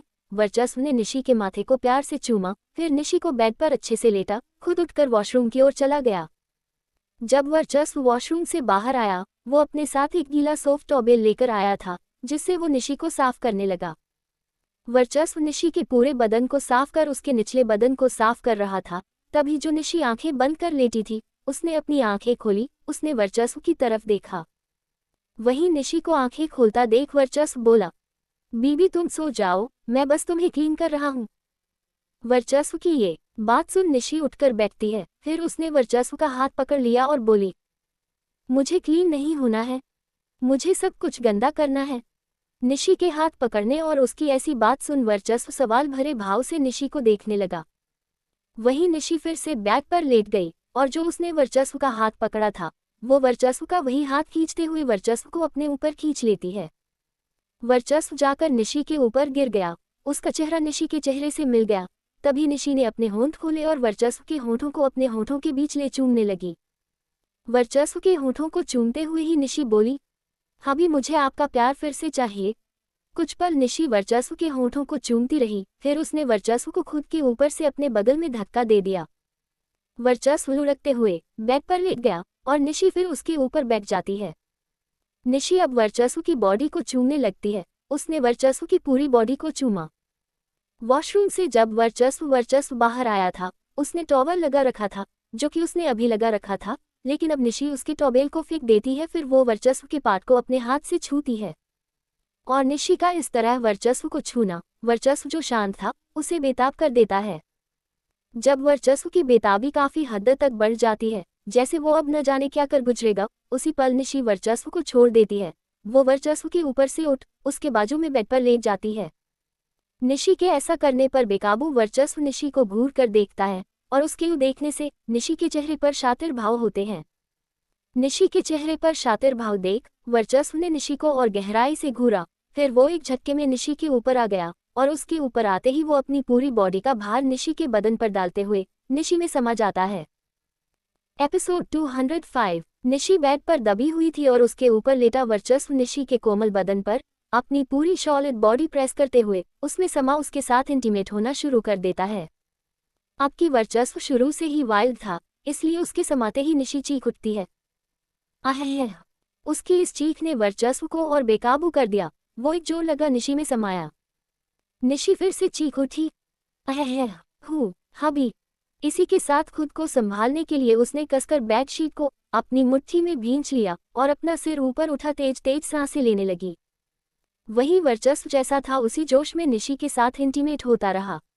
कुछ समय बाद फिर वो निशी की कमर को अपनी मुट्ठी में भींचता है और खुद बेड पर पलटते हुए निशी को अपने ऊपर बैठा बोला, now it's your turn bibi, move. Nishi बिना किसी आनाकानी या रुके वर्चस्व की बात मान उसके ऊपर बैठे हुए मूव करने लगी। अब वर्चस्व अपना सिर ऊपर कर तेज तेज सांसें लेने लगा। थोड़ी देर बाद निशी की मूव करने की स्पीड कम हो जाती है। जब ये वर्चस्व को महसूस हुआ तो उसने निशी को बेड पर पटक दिया और खुद फिर से उसके ऊपर लेट उसमें समा उसके साथ जोश से इंटीमेट होने लगता है। निशी की हालत फिर से पहले जैसे हो जाती है। वो कसकर बेडशीट को अपनी मुट्ठी में भींच लेती है और अपना सिर ऊपर कर तेज सांसें लेते हुए सिसकारियां भर रही थी। आह! हूँ हबी वर्चस्व। ये सब तब रुका जब वर्चस्व का बेकाबूपन कम हो जाता है। वर्चस्व खुद को निशी के बदन से निकाल निशी के बाजू में निढाल सा लेट जाता है। वहीं निशी भी ऐसे ही लेटी हुई थी। फिर जब वर्चस्व ने थोड़ा और खुद को काबू किया तो वो निशी को अपनी बाहों में भर लेता है। वर्चस्व के बाहों में भरते ही निशी वर्चस्व से बेहद ही चिपक जाती है, जैसे उसे इसकी इस वक्त सख्त जरूरत रही हो। वर्चस्व निशी फिर एक दूसरे की बाहों में लिपटे हुए शांत लेटे रहते हैं। करीब आधे घंटे बाद वर्चस्व उठा। उसने निशी की तरफ देखा। वो पहली बार की तरह ही इस बार भी आंखें बंद ली थी। अब उसको यूं देख वर्चस्व थोड़ा मुस्कुरा दिया। फिर उसने निशी के होंठों पर हल्के से किस करते हुए एक मंद आवाज में कहा, नोटी बीबी। इसके बाद वर्चस्व उठा। वो फिर से वॉशरूम की तरफ चला और जब आया तो वो एक सॉफ्ट टॉवेल से निशी को साफ करने लगा। इस बार वो काफी आराम से निशी को साफ कर रहा था ताकि निशी की आंख न खुले। निशी को साफ कर वर्चस्व ने उसे ब्लेकेट उड़ा दिया, फिर उसके माथे को प्यार से चूमते हुए यहाँ से बाहर चला गया। वर्चस्व केबिन में आया, फिर लिफ्ट के पास गया जो कि वैसी ही रुकी हुई थी जैसे पहले थी, और उसमें वर्चस्व निशी के कपड़े पड़े हुए थे। वर्चस्व ने दोनों के कपड़े उठा लिए, उन कपड़ों को उठा वो रूम में वापस आया जहां उसने निशी के कपड़े वही बनाकर रख दिए और खुद के उसने पहन लिए, साथ ही उसने अपने हेयर सेट किए और वर्चस्व नोगामी वाले रूप में वापस आ गया जिसके चेहरे और ओरे में एक रौब के सिवा कुछ नहीं रहता है। इस रूप में वर्चस्व वापस रूम से बाहर चला जाता है। शाम का समय। जब से सोई हुई निशी ने अब अपनी आंखों को खोला, उसने इधर उधर देखते हुए वर्चस्व को ढूंढा। वर्चस्व तो उसे नहीं मिला, लेकिन उसकी नज़र अपने कपड़ों पड़ी जिसे वो उठा लेती है। कुछ पल निशी उन कपड़ों को लेकर बैठी रही, फिर उन्हें पहन लेती है। जब निशी कपड़े पहन लेती है, वो बेड से उठी। सामने मिरर लगा हुआ था। निशी उस मिरर के सामने जाकर खड़ी हो जाती है, फिर अपने बालों को ठीक करने को होती है, लेकिन उसने देखा कि उसके बाल पहले से ही बने हुए हैं। ये देख निशी को बस वर्चस्व को ख्याल आया। वो मुस्कुरा उठती है। फिर वो यहाँ रूम से बाहर केबिन में गई। केबिन में वर्चस्व था जो कि लैपटॉप पर अपनी नज़रें टिकाए हुए था, और वहीं वर्चस्व के पास एक लड़की खड़ी थी जो कि वर्चस्व पर अपनी नज़रें टिकाए हुए खड़ी थी, और वो वर्चस्व मुस्कुराते हुए देख रही थी। उस लड़की का यूं वर्चस्व को देखना देख निशी की आंखें छोटी हो गईं। वो अपनी आंखें ऐसी कर उस लड़की को देखने लगी। थोड़ी देर बाद वर्चस्व ने जो अपनी नज़रें लैपटॉप पर टिकाए हुए थीं, वो उससे अपनी नज़रें हटा सामने रखी फाइल पर करता है। उसने उस फाइल पर कुछ लिखा और उस लड़की की तरफ बिना देखे उसके हाथ में फाइल रख दी। वर्चस्व के फाइल रखते ही वो लड़की जो वर्चस्व को मुस्कुरा कर देख रही थी, वो झट से नॉर्मल हो गई और ये बोलते हुए थैंक यू सर केबिन से चली गई। लड़की तो चली गई, लेकिन वहीं निशी जो खड़ी थी उसकी आंखें अभी भी छोटी थीं, और अब वो अपनी इन छोटी आंखों से वर्चस्व को देख रही थी, जिसको खबर ही नहीं थी कि किसी की नज़र उसको घूर रही है। थोड़ी इस तरह वर्चस्व को देख फिर निशी वर्चस्व के पास गई। वर्चस्व के पास पहुंच निशी ने उसका हाथ पकड़ा, उसको खींचते हुए खड़े होने पर मजबूर किया, फिर उसका हाथ पकड़े हुए केबिन से बाहर की तरफ चली गई। निशी के ऐसा करने पर वर्चस्व के चेहरे पर अजीब भाव होते हैं। उसने निशी से सवाल करना चाहा कि वो ये क्या कर रही है, कहाँ जा रही है, पर निशी वर्चस्व की कोई बात सुने बिना उसे अपने साथ ले जाती रहती है। निशी वर्चस्व को लेकर नोगामी इंडस्ट्रीज के सबसे नीचे वाले फ्लोर पर आती है जहां रिसेप्शन एरिया था और वहीं बहुत सारे एम्प्लॉय के डेस्क भी थे। यहां पहुंच निशी ने अपनी नज़रें ऐसे घुमाई जैसे वो किसी को ढूंढ रही हो। तभी उसकी नज़र उस लड़की पर पड़ी जो कि अभी थोड़ी देर पहले वर्चस्व के केबिन में थी। उस लड़की को देख निशी की आंखें फिर से छोटी गईं। वो अपनी इन छोटी आंखों से उस लड़की को घूरती है। कुछ पल उस लड़की को घूर वहीं पर एक आर्टिफिशियल फ्लावर पॉट रखा हुआ था। अचानक ही निशी ने उस फ्लावर पॉट को उठाया और उसे जोर से नीचे फर्श पर फेंक देती है। वो फ्लावर पॉट एक तेज आवाज करते हुए टूट जाता है, और जैसे ही ये हुआ और कुछ टूटने की आवाज वहां काम कर रहे हर एम्प्लॉय के कान में गई तो सबने उस ओर देखा। अब सबकी नज़र वर्चस्व निशी पर चली जाती है जिससे अभी सभी अनजान थे। वर्चस्व था इसलिए उसे देख सब एम्प्लॉय खड़े हो जाते हैं। वहीं निशी सबकी नज़र अपने और वर्चस्व के ऊपर देख उसने एक नज़र वर्चस्व की तरफ देखा, फिर उस लड़की की तरफ जिसे वो घूर रही थी, फिर उसने फिर से वर्चस्व की तरफ देखा, और अब उसने वर्चस्व की तरफ देखा तो वो वर्चस्व के करीब गई। उसने वर्चस्व की नज़रों से अपनी नज़रें मिलाईं और नज़रों के साथ ही वो वर्चस्व के होंठ से अपने होंठ मिला देती है। निशी वर्चस्व के होंठों को चूमने लगती है। नॉर्मल नहीं, वो वर्चस्व पर हावी हो रही थी। उसने अपने एक हाथ से कसकर वर्चस्व के बालों को अपनी मुट्ठी भींचा हुआ था और वो वही हाथ से वर्चस्व के चेहरे को खुद के चेहरे पर प्रेस कर रही थी। उसने अपने दूसरे हाथ की मुट्ठी में वर्चस्व की शर्ट को कॉलर को भींचा हुआ था, जिससे वो उसकी कॉलर को खींचते हुए उसके चेहरे को अपने चेहरे पर कर रही थी। निशी ने अपने पूरे बदन को वर्चस्व की बॉडी से चिपका दिया था। वो अपने बदन को उसकी बॉडी में प्रेस कर रही थी। निशी के इस हावीपन से वर्चस्व के कदम पीछे को चलने लगे। वो जाकर पीछे रही दीवार पर टिक गया, और इस पर निशी इस कदर वर्चस्व पर हावी हुई कि वो कूदते हुए वर्चस्व के वेस्ट के इर्द गिर्द अपने पैर लपेटते हुए उसके ऊपर चढ़ गई। एक तो निशी ने सबके सामने वर्चस्व को किस किया, यही वहां मौजूद सभी लोगों के लिए हैरान करने के लिए काफी था। और फिर जो निशी इस कदर वर्चस्व पर हावी हुई थी, वो देख तो सबका हैरानी से मुंह खुल जाता है, और उनके हाथ में जो भी सामान थे सब गिर जाता है। कोई नहीं समझ पाता ये निशी क्या कर रही है, मतलब उन्हें दिख तो रहा है कि उनके सामने क्या चल रहा है, पर ये क्यों चल रहा है, किसी के पास जवाब नहीं था। ये सब चल ही रहा था, तभी यहाँ वंश, ध्रुव और मयंक आते हैं। वो तीनों ही कंपनी की बाहर की तरफ से आ रहे थे, लेकिन जो सीन चल रहा था उसे देख वो तीनों भी सब की तरह हैरान हो जाते हैं। निशी वर्चस्व के ऊपर चढ़ी हुई उसके होठों को चूम रही थी, इसलिए उसका चेहरा इन तीनों को नहीं दिखाता है, पर वर्चस्व का चेहरा तीनों को ही दिख रहा था। और ये देख कि कोई लड़की वर्चस्व को किस कर रही है, ध्रुव ने हैरानी भरे भाव से कहा, ये क्या हो रहा है? वर्चस्व को कोई लड़की किस कर रही है, वो भी इस तरह सबके सामने, और वो करने दे रहा है। ध्रुव के पास ही वंश खड़ा था। ध्रुव की ये बात वंश के कानों में चली जाती है तो उसने कहा, ये कोई और लड़की नहीं है, निशी है। वंश की ये बात सुन अब ध्रुव उससे बोला, वो भाभी है ये, पर ये इस तरह क्यों बिहेव कर रही है? उद्धरण चिन्ह। वंश ने कहा, मुझे क्या पता, दोनों के बीच कुछ हुआ होगा, क्योंकि जब ही ये दोनों ऐसा करते हैं। चल हम अपना काम करते हैं। कौन सा काम? ये सवाल ध्रुव ने किया, जिस पर वंश बोला, ये सब हैरान एम्प्लॉय को संभालने का काम, वो दोनों अब नहीं रुकने वाले। वंश ने जो बातें बोली वही वैसा ही वर्चस्व निशी के बीच हो भी रहा था। निशी बस वर्चस्व पर हावी हो रही थी और उसके होठों को बड़ी शिद्दत से चूम रही थी, और वर्चस्व उसे उसकी मर्जी का करने दे रहा था। निशी के हावीपन पर वर्चस्व निशी का साथ नहीं दे रहा था। वो जब से चुपचाप खड़ा था, इसलिए अब निशी उसको भी उकसा रही थी कि वो उसका साथ दे। निशी जोरों से वर्चस्व के होठों को बाइट करने लगी, उसके मुंह में अपनी जीभ डालने की कोशिश करने लगी, और वो अपने एक हाथ से वर्चस्व की शर्ट की बटन खोलने लगी। एपिसोड 206। निशी वर्चस्व की गोद में चढ़ी हुई उसके ऊपर हावी हो रही थी, और वो अब वर्चस्व को भी उकसा रही थी कि वर्चस्व उसका साथ दे। निशी वर्चस्व के मुंह में अपनी जीभ डालने की कोशिश करती है, साथ ही वो अपने एक हाथ से वर्चस्व की शर्ट की बटन खोलने लगती है।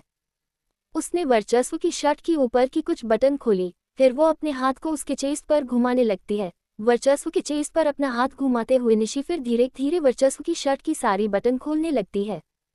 लेकिन निशी ऐसा कर पाती तभी वर्चस्व, जो जब से शांत खड़ा था, उसने निशी की कमर को अपने दोनों हाथों के पंजों में दबोचा और फिर पलट गया। जिस दीवार पर पहले वर्चस्व टिका हुआ था, उस दीवार पर अब वर्चस्व निशी को पिन कर देता है, और फिर अब उसने अपने होंठ निशी के होंठों पर चलाना शुरू कर दिया। ये जो वर्चस्व ने किया, उसे वहां खड़े सभी लोगों ने देखा तो वो हैरानी से हिल गए। वर्चस्व निशी की हरकत देख और सब लोगों की हालत देख वंश ने अपना मुंह छुपा लिया। फिर अगले ही पल वो सबको अपनी आंखों को बंद करने को बोलने लगा। वंश वर्चस्व निशी की हरकतों पर पर्दा डालने की कोशिश कर रहा था। उसके इस पर्दे डालने की कोशिश में ध्रुव और मयंक भी साथ देने लगे। वहीं वर्चस्व निशी तो जैसे सब भूल ही चुके थे, वो दोनों एक दूसरे में ही खोए हुए थे। अचानक ही फिर वर्चस्व निशी को अपनी गोद में लिए हुए यहाँ से चला गया। उन दोनों के जाने का एहसास जब वंश, ध्रुव, मयंक को हुआ, तीनों ने ही गहरी सांस ली। फिर वो वापस अपने काम पर लग गए, मतलब सभी एम्प्लॉय को नॉर्मल करने लगे। ये वर्चस्व की कंपनी थी, उसके सिवा यहाँ किसकी चल सकती थी? एम्प्लॉयज के पास कोई ऑप्शन ही नहीं था, सिवाय इसके कि अभी जो हो रहा था वो उसे भूल जाएं। धीरे धीरे सब नॉर्मल हो जाते हैं और फिर अपना काम करने लगते हैं। उधर वर्चस्व निशी को लेकर वापस अपने केबिन में आया। अब वर्चस्व फिर से शांत हो गया था, मतलब वो निशी का साथ नहीं दे रहा था। लेकिन वही निशी, वो अभी भी वर्चस्व पर हावी हो रही थी। वो तो अब पहले से भी ज्यादा उस पर हावी हो रही थी। निशी इस कदर वर्चस्व पर हावी हुई कि एक पल के लिए वर्चस्व खुद को संभाल नहीं पाया और वो गिरने लगता है। और फिर वो गिर ही जाता है। वर्चस्व धड़ाम से नीचे फर्श पर गिर जाता है। निशी, जो वर्चस्व के वेस्ट के इर्द गिर्द अपने पैर लपेट उसके ऊपर चढ़ी हुई थी, वो भी उसी के साथ गिर जाती है। वर्चस्व एक सिर के बल गिरा था, इसलिए वो नीचे फर्श पर होता है और निशी उसके ऊपर होती है, जो कि अब उसके ऊपर लेट जाती है और बस शिद्दत से वर्चस्व के होठों को चूमे जा रही थी। वो कुछ पल यूं ही वर्चस्व के होठों को चूमती रहती है। फिर जो उसने वर्चस्व की शर्ट की कुछ बटन पहले खोल दी थी, अब वो उसके शर्ट की सारी बटन खोल देती है, फिर उसकी शर्ट उतार देती है। वर्चस्व की शर्ट उतार निशी उसके होठों को चूमते हुए ही अपने हाथ को वर्चस्व के निचले बॉडी की तरफ ले जाने लगती है, और फिर वो वर्चस्व के पेंट के ऊपर से ही अपने हाथ को उसके पाट पर रख देती है। पर जैसे ही ये निशी ने किया, वर्चस्व ने उसका हाथ झटक दिया। फिर वो अपने एक हाथ को निशी की कमर में कसता है और उसे अपने से चिपका पलट जाता है। अब निशी नीचे फर्श पर होती है और वर्चस्व उसके ऊपर। अब वर्चस्व निशी को खुद को किस नहीं करने देता है। वो उसके चेहरे से अपना चेहरा दूर करने लगता है। उसके ऐसा करने पर निशी एक जिद्दी बच्चे की तरह अपना सिर जबरदस्ती उठा और वर्चस्व के चेहरे को अपने दोनों हाथों के पंजों में भर उसके चेहरे को अपने चेहरे से जोड़ उसके होठों को चूमने की कोशिश करती है। निशी का ये जिद्दीपन देख वर्चस्व ने निशी के दोनों हाथों को अपने एक हाथ से कसकर पकड़ा और फिर उन्हें निशी के सिर के ऊपर पिन कर देता है। साथ ही वो निशी के होठों पर जोर से बाइट कर देता है, जिससे निशी को दर्द होता है। फिर निशी खुद ही वर्चस्व के होठों को छोड़ने पर मजबूर हो जाती है। जैसे ही निशी ने वर्चस्व के होठों को छोड़ा, वर्चस्व अपना चेहरा निशी के चेहरे से दूर कर लेता है। वहीं निशी ने वर्चस्व को घूरा और वो फिर से एक जिद्दी बच्चे की तरफ अपना सिर उठा वर्चस्व के होठों पर झपटा मारने को होती है। पर इस बार वर्चस्व निशी के माथे से अपना माथा जोड़ उसके सिर को नीचे फर्श पर दबा देता है और बोला, बीबी बस बस, मैं तुम्हारा ही हूँ। वो लड़की मुझे लेकर कहीं नहीं जा रही है। इतना जेलिस होने की जरूरत नहीं है। जंगली बिल्ली लग रही हो, खा डाला तुमने मुझे पूरा। वर्चस्व की ये बात सुन निशी ने फिर से वर्चस्व को घूरा, वो भी खा जाने वाली नजरों से, और उसने फिर अपने माथे से वर्चस्व के माथे पर मार दिया। निशी ने कुछ ज्यादा ही जोर से वर्चस्व को मार दिया था, जिससे वर्चस्व को दर्द हुआ और जिसके चलते उसने हल्के से अपनी आंखों को भींच लिया। और तभी ही निशी ने मौका पा वर्चस्व के हाथ से अपने दोनों हाथ छुड़ा दिए। फिर वो वर्चस्व को खुद के ऊपर से धक्का दे देती है। वर्चस्व लुढ़कते हुए फिर से फर्श पर गिर जाता है। वहीं निशी अब खड़ी हुई, वो केबिन की डोर के पास गई। उसने डोर लॉक कर दिया। डोर लॉक करने के बाद वो एक एक कर अपने कपड़े निकालने लगी। अगले ही पल निशी अपने सारे कपड़े निकाल देती है और उन्हें बुरी तरह फर्श पर फेंक देती है। निशी बिना कपड़ों के वर्चस्व के सामने खड़ी हो जाती है। फिर वो एक सेक्सी सी चाल चलते हुए वर्चस्व की तरफ जाती है, जो कि अभी भी फर्श पर गिरा हुआ लेटा हुआ था। और निशी जो कर रही थी वो सब अपनी आंखें छोटी कर देख रहा था। निशी वर्चस्व के पास आए और वो फिर शेमलेसली वर्चस्व के ऊपर बैठ गई।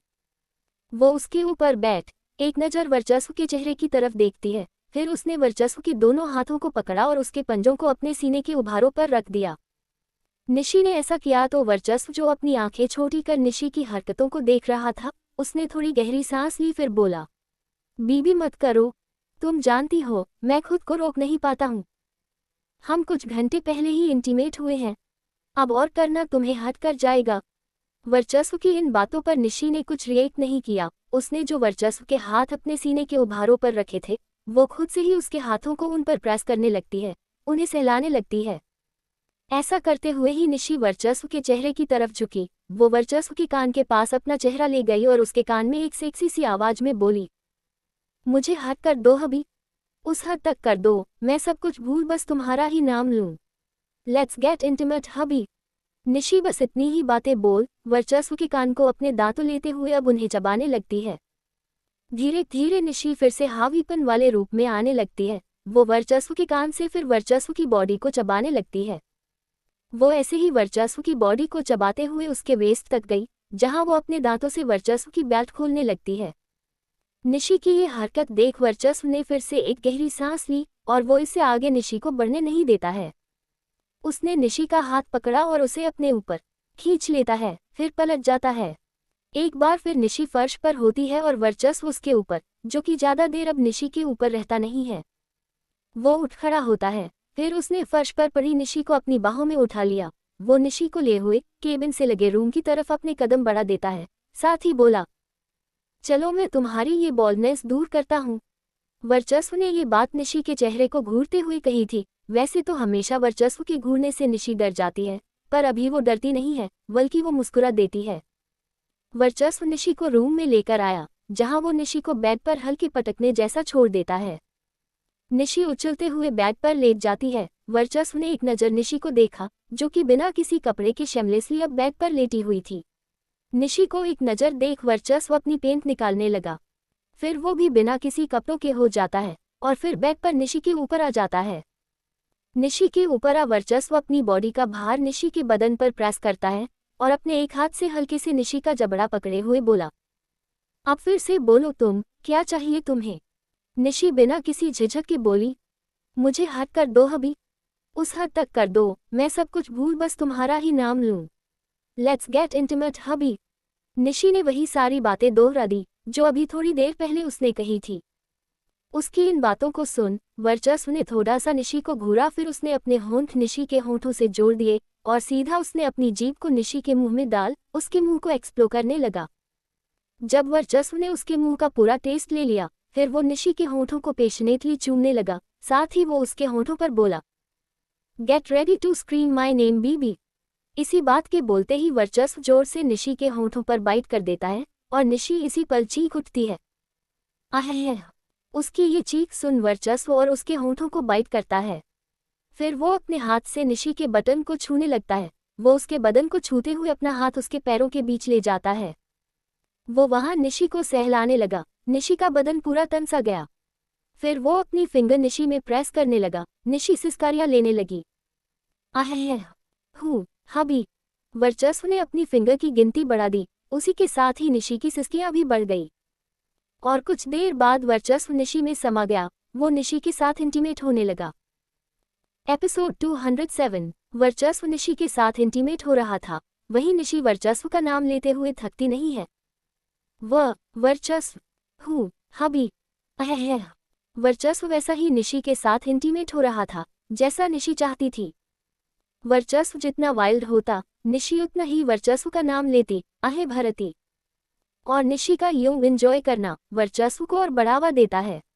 उसने निशी के दोनों पैरों को कसकर अपनी वेस्ट पर लपेट दिए और हर तरीके से निशी के साथ इंटीमेट होने लगा। निशी की सिसकती आवाज उसके आहे पूरे रूम में काफी तेज तेज गूंजने लगती है। वहीं निशी की इन आवाजों के साथ वर्चस्व की चलती तेज सांसें घुलने लगती है। सब कुछ काफी देर तक चलता रहा। फिर वर्चस्व रुक गया। जब वर्चस्व रुक जाता है, वो निशी के चेहरे से अपना चेहरा जोड़ते हुए बोला, बीबी अब तुम्हारे अंदर की जेलेसी कम हुई या नहीं, या फिर और करूं? निशी अपनी बड़ी सांसों को काबू करते हुए बोली, ओ और करो। निशी की ये बात सुन वर्चस्व निशी को घूरने लगा और बोला, अब और नहीं। क्या हुआ है तुम्हें? इतनी जेलेसी हो रही है तुम्हें तो मैं उस लड़की को यहाँ से निकाल दूंगा। नहीं, उसे मत निकालो, बस मुझे प्यार करो। ये बात निशी ने कही और उसके ये बात सुन अब वर्चस्व अजीब नज़र से निशी को देखने लगा। वहीं निशी बोलती गई, हबी लव मी ना। वर्चस्व पर अब वर्चस्व निशी की कोई बात नहीं सुनता। वो निशी के ऊपर से उठ उसके बगल में लेट उसे अपनी बाहों में भर लेता है और बोला, तुम सो जाओ।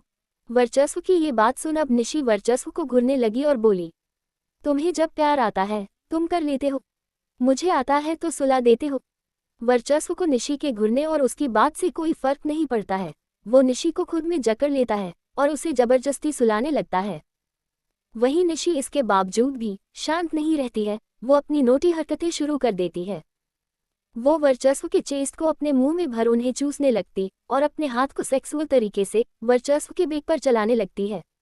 निशी के यूं करने पर वर्चस्व को फर्क पड़ता है, पर वो अब कंट्रोल नहीं खोता है और निशी को अपने काबू में कर उसे सुला देता है। वर्चस्व ने निशी को जबरदस्ती सुलाया था, इसलिए निशी नींद में भी मुंह फुलाए हुए थी। उसका ये फुला हुआ मुंह देख वर्चस्व मुस्कुरा देता। फिर उसने सोती हुई निशी को थोड़ा सॉफ्ट से प्यार किया और फिर निशी से अलग हो, निशी को यही छोड़ वापस रेडी हो अपने काम में लग जाता है। आज निशी नोगामी इंडस्ट्रीज में रहती है रात तक। जब फिर रात में वर्चस्व मेंशन जाता है, उसी के साथ ही निशी भी जाती है। अगले दिन MK यूनिवर्सिटी। निशी यूनिवर्सिटी के अंदर जा रही थी। आज फिर उसे गेट पर ही वो कल वाले लड़कों का ग्रुप मिल जाता है। वो सभी निशी को घेर कर खड़े हो जाते हैं। आज निशी अकेले थी, टिया भी नहीं थी अभी उसके पास। उन लड़कों के यूं घेरने पर निशी थोड़ी घबरा जाती है, पर वो अपना घबराना उन लड़कों को नहीं दिखाती है। निशी एक एरोगेंट आवाज में उन लड़कों से बोली, तुम लोग हटो मेरे रास्ते से। मैं आज तुम लोगों का कोई टास्क नहीं पूरा करने वाली, और अगर तुम नहीं माने तो मैं प्रिंसिपल के पास जाऊंगी और ये जो तुम लोग करते हो सब बताऊंगी। निशी अपनी बातें कह ही रही थी, तभी उन लड़कों का ग्रुप एक साथ बोला, सॉरी मिस, हमें माफ कर दो, तुम कल जो किया उसके लिए एक बार बोल दो तुमने हमें माफ कर दिया, हमारी लाइफ बच जाएगी। वो लड़के अचानक ही निशी से माफी मांगने लगे थे, यहाँ तक कि उनका लीडर आर्या भी, जो कल बहुत एटीट्यूड और घमंड दिखा रहा था। ये सब देख निशी को झटका सा लगता है। निशी बहुत हैरान होती है। निशी के साथ ही यहाँ जो आसपास स्टूडेंट थे वो भी हैरान होते हैं, क्योंकि वो पहली बार देख रहे थे इन लड़कों के ग्रुप को किसी से माफ़ी मांगते हुए, नहीं तो ये सबको परेशान करते और इन्हें कोई फर्क नहीं पड़ता था, बस सबके मजे लेते थे। यहाँ ये लड़के निशी ने माफ़ी मांग रहे थे, वही वो आदमी जो हमेशा निशी पर नज़र रखता है, उसने अपने ब्लूटूथ में कहा, सर उन लड़कों ने मैम से माफ़ी मांग ली और मैम ने उन्हें माफ़ भी कर दिया, वो अब अपनी क्लास की तरफ जा रही हैं। उस आदमी की इन बातों पर दूसरी तरफ से बस इतना रिप्लाई आया, और कुछ समय बाद निशी अपने क्लास में होती है। अभी क्लास में प्रोफेसर नहीं था, इसलिए निशी और बाकी स्टूडेंट सभी अपने अपने बातों में लगे थे। थोड़ी देर बाद प्रोफेसर क्लास में आता है। आज प्रोफेसर को देख सारे स्टूडेंट ऐसे हो जाते हैं जैसे उन्हें सांप सूंघ गया हो। क्लास की एक स्टूडेंट दूसरी स्टूडेंट की कान में बहुत धीमी आवाज में बोली, अरे ये प्रोफेसर मिराज हमारी क्लास में क्यों आए हैं? दूसरी स्टूडेंट ने कहा, मुझे क्या पता, कहीं ये हमारे न्यू प्रोफेसर तो नहीं। ये स्टूडेंट्स आपस में बात कर ही रही थी, तभी क्लास में प्रोफेसर मिराज की एक भारी आवाज गूंजती है, हेलो ऑल स्टूडेंट्स, मैं आपका न्यू प्रोफेसर हूँ, मिराज बजाज। आज से लंच के पहले की सारी क्लासेस मैं लूँगा, सो क्लासेस स्टार्ट करें। मिराज बस इतनी बात बोल खामोश हो गया और वो अपनी चेयर पर बैठ गया। वहीं उसकी ये बातें सुन सभी स्टूडेंट्स के कान खड़े हो गए, पर कोई कुछ बोलता नहीं है, बस खामोशी से सारे अपनी चेयर पर बैठ गए और अपनी बुक्स इधर उधर पलटने लगे। वहीं इन स्टूडेंट्स के बीच निशी मिराज को अजीब नज़र से देख रही थी। ये न्यू प्रोफेसर, ऐसा क्यों लग रहा है मैंने इन्हें कहीं देखा है? उद्धरण चिन्ह। मिराज को देखते हुए निशी ने ये बात एक सोच में डूबते हुए कही। अचानक ही फिर निशी की आंखें बड़ी बड़ी हो गईं और वो अब इस तरह खुद में बोली, शिट, ये तो वही है जिनके सामने कल मैंने सॉन्ग गाया था। क्या मैंने प्रोफेसर के लिए सॉन्ग गाया था? अब क्या होगा? निशी बड़ी बड़ी आंखें कर मिराज को देख रही थी। उसी पल मिराज ने भी निशी की तरफ देखा। उसके देखने से निशी की बड़ी आंखें और फैल गईं, फिर उसने अपना चेहरा बुक्स पर छुपा लिया, ये बोलते हुए, ये प्रोफेसर मुझे क्यों देख रहे हैं? उद्धरण चिन्ह, कहीं पहचान तो नहीं लिया? वही मिराज अभी भी निशी को देख रहा था और निशी ने जो अभी हरकत की वो उसे देख हल्के से खुद में ही मुस्कुरा दिया। फिर उसने क्लास शुरू कर दी। क्लास पूरी 3 घंटे चलती है और इस 3 घंटे मिराज बीच बीच बस निशी को देखता। यही हाल निशी का भी था, वो भी बीच बीच में बस मिराज को देखती। इस देखने के सिलसिले के बीच अचानक ही बेल बजती है। बेल की आवाज़ सुनते ही सारे स्टूडेंट ने एक गहरी सांस ली, निशी ने भी ली। वहीं मिराज एक नज़र निशी को देख क्लास से चला गया। मिराज प्रोफेसर था, जैसे ही वो गया सारे स्टूडेंट ऐसे क्लास से भागे जैसे वो अभी तक जेल में बंद रहे हों। इन स्टूडेंट्स के साथ निशी भी क्लास से निकलती है। निशी सबके पीछे थी। वो जैसे ही क्लास के डोर से बाहर निकलने को होती है तभी वो किसी से बड़ी जोर की टकरा जाती है। ये टक्कर इतनी जोर की थी कि निशी गिरने ही लगी, पर वो गिरती तभी किसी ने उसे अपनी बाहों में थाम लिया। निशी नहीं गिरी थी तो उसने उस शख्स के चेहरे की तरफ देखा जिसने उसे बचाया था।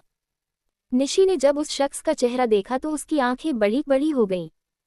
वो झट से उस शख्स से दूर हुई और बड़ी जल्दी में बोली, सॉरी प्रोफेसर। निशी मिराज की बाहों में गिरी थी। निशी ने उसे सॉरी कहा तो कुछ पल मिराज निशी के चेहरे को देखता रहा, फिर उसने एक सॉफ्ट सी आवाज में कहा, इट्स ओके निशी, मेरी गलती थी, मुझे देखना चाहिए था। मिराज की सॉफ्ट आवाज सुन निशी को थोड़ी हैरानी हुई, क्योंकि अभी 3 घंटे निशी ने उसका लेक्चर सुना था और हर पल उसकी आवाज ऐसी थी जैसे कोई खूंखार जानवर बोल रहा हो, एक रफ और टफ आवाज। पर अभी उसकी आवाज इतनी सॉफ्ट थी जैसे कोई कोयल बोल रही हो। निशी को हैरान देख मिराज ने सवाल भरे भाव से उसे देखा, जो देख निशी न में सिर हिला देती है। वो मिराज से ज्यादा बात नहीं करती और यहाँ से जाने लगी, पर पीछे से मिराज ने उसे आवाज लगाया, निशी रुको। निशी रुक जाती है और उसकी तरफ सवाल भरे भाव से देखती है। निशी के यूं देखने पर मिराज मुस्कुरा देता है, फिर वो नीचे झुका फर्श पर निशी की बुक गिरी हुई थी। उसने उसे उठाया और निशी के सामने कर देता है। बुक देख निशी समझ जाती है कि क्यों मिराज ने उसे रोका। निशी उसके हाथ से बुक ले लेती है, साथ ही बोली, थैंक यू प्रोफेसर। वही मिराज वही अपनी सॉफ्ट सी आवाज में बोला, थैंक यू मुझे बोलना चाहिए। मेरा वेलकम तुमने इतने अच्छे से किया था, सॉन्ग गाकर। वो कौन सा सॉन्ग था? हाँ, आए हो मेरी जिंदगी में तुम बहार बनकर, मेरे दिल में यूं ही रहना तुम प्यार प्यार बनकर। मिराज गाना गाने लगा, तभी निशी उसके गाने के बीच बोली, वो सॉरी प्रोफेसर, मुझे टास्क मिला था, इसलिए वो मैंने किया था। हे निशी, तुम्हें सॉरी बोलने की जरूरत नहीं है। तुमने कितना अच्छा सॉन्ग गाया था, कितनी अच्छी आवाज है तुम्हारी। मैं तो पूरा टाइम तुम्हारे मुंह से गाना सुन सकता हूँ। एपिसोड 208 वर्चस्व निशी का वायरल वीडियो, एकांश का नोगामी मेंशन आना। मिराज गाना गाने लगा, तभी निशी उसके गाने के बीच बोली, वो सॉरी प्रोफेसर, मुझे टास्क मिला था, इसलिए वो मैंने किया था। हे निशी, तुम्हें सॉरी बोलने की जरूरत नहीं है। तुमने कितना अच्छा सॉन्ग गाया था, कितनी अच्छी आवाज है तुम्हारी। मैं तो पूरा टाइम तुम्हारे मुंह से गाना सुन सकता हूँ। अब आगे। निशी ने मिराज को सॉरी बोला, जिस पर मिराज उससे बोला, हे निशी, तुम्हें सॉरी बोलने की जरूरत नहीं है। तुमने कितना अच्छा सॉन्ग गाया था, कितनी अच्छी आवाज है तुम्हारी। मैं तो पूरा टाइम तुम्हारे मुंह से गाना सुन सकता हूँ। मिराज की इन बातों को सुन निशी को बड़ी हैरानी होती है, साथ ही उसने अजीब नजरों से मिराज को देखा। वहीं मिराज अपनी बात कहता गया, पहली बार मैंने ऐसी आवाज सुनी। आवाज के साथ तुम भी बहुत खूबसूरत हो निशी। बोलते बोलते अचानक ही मिराज का ध्यान निशी के चेहरे के अजीब भाव पर गया, जो देखो थोड़ी अपनी बात बदलते हुए बोला, वो मैं बस जो लगा वो बोल रहा हूँ। सच में तुम्हारी आवाज बहुत अच्छी है निशी, और जैसी आवाज है वैसी तुम भी हो, ब्यूटीफुल। अब ये बात बोल मिराज चुप हो जाता है, और वो इंतजार करता है निशी क्या बोलेगी अब। मिराज की बदली बात सुन निशी, जो उसे अजीब नज़र से देख रही थी, वो नॉर्मल हो जाती है। उसे लगता है मिराज उसे कॉम्प्लीमेंट दे रहा है, तो वो हल्की सी मुस्कुरा बोली, थैंक यू प्रोफेसर, अब मैं चलती हूँ। निशी बस इतना कह यहाँ से जाने को होती है, पर वो अपना एक भी कदम उठाती, तभी मिराज उसके सामने अपना हाथ करते हुए बोला, मिराज नाम है मेरा, तुम मुझे मिराज कहकर बुला सकती हो निशी। मिराज ने निशी से हाथ मिलाने के लिए अपना हाथ आगे किया था, उसका यूं करना देख और उसकी बात सुन निशी रुक गई, लेकिन वो फिर से उसे अजीब नज़र से देखने लगी। और उसके ऐसे देखने पर मिराज फिर से बोला, अरे तुम गलत मत समझो, मुझे तुम अच्छी लगी बिहेवियर से। क्लास में देखा मैंने, 3 घंटे की क्लास में सभी स्टूडेंट्स कैसे बोर हो चुके थे, बट तुम पूरे फोकस के साथ लेक्चर में ध्यान दे रही थी, जो कि बताता है तुम स्टडी के लिए कितनी सीरियस हो। और मुझे ऐसे स्टूडेंट्स पसंद आते हैं जो अपने करियर, अपनी स्टडीज़ के लिए फोकस्ड होते हैं। और जो स्टूडेंट मुझे पसंद आ जाते हैं, मैं उनसे दोस्ती कर लेता हूँ। एंड एक और बात, ऐसे ही कोई मुझे पसंद नहीं आता है, जो मुझे खास लगता है उसे मैं ये हक देता हूँ। तो क्या तुम मुझे प्रोफेसर न बोल मिराज बोलोगी? अगर हाँ है तो मिलाओ हाथ।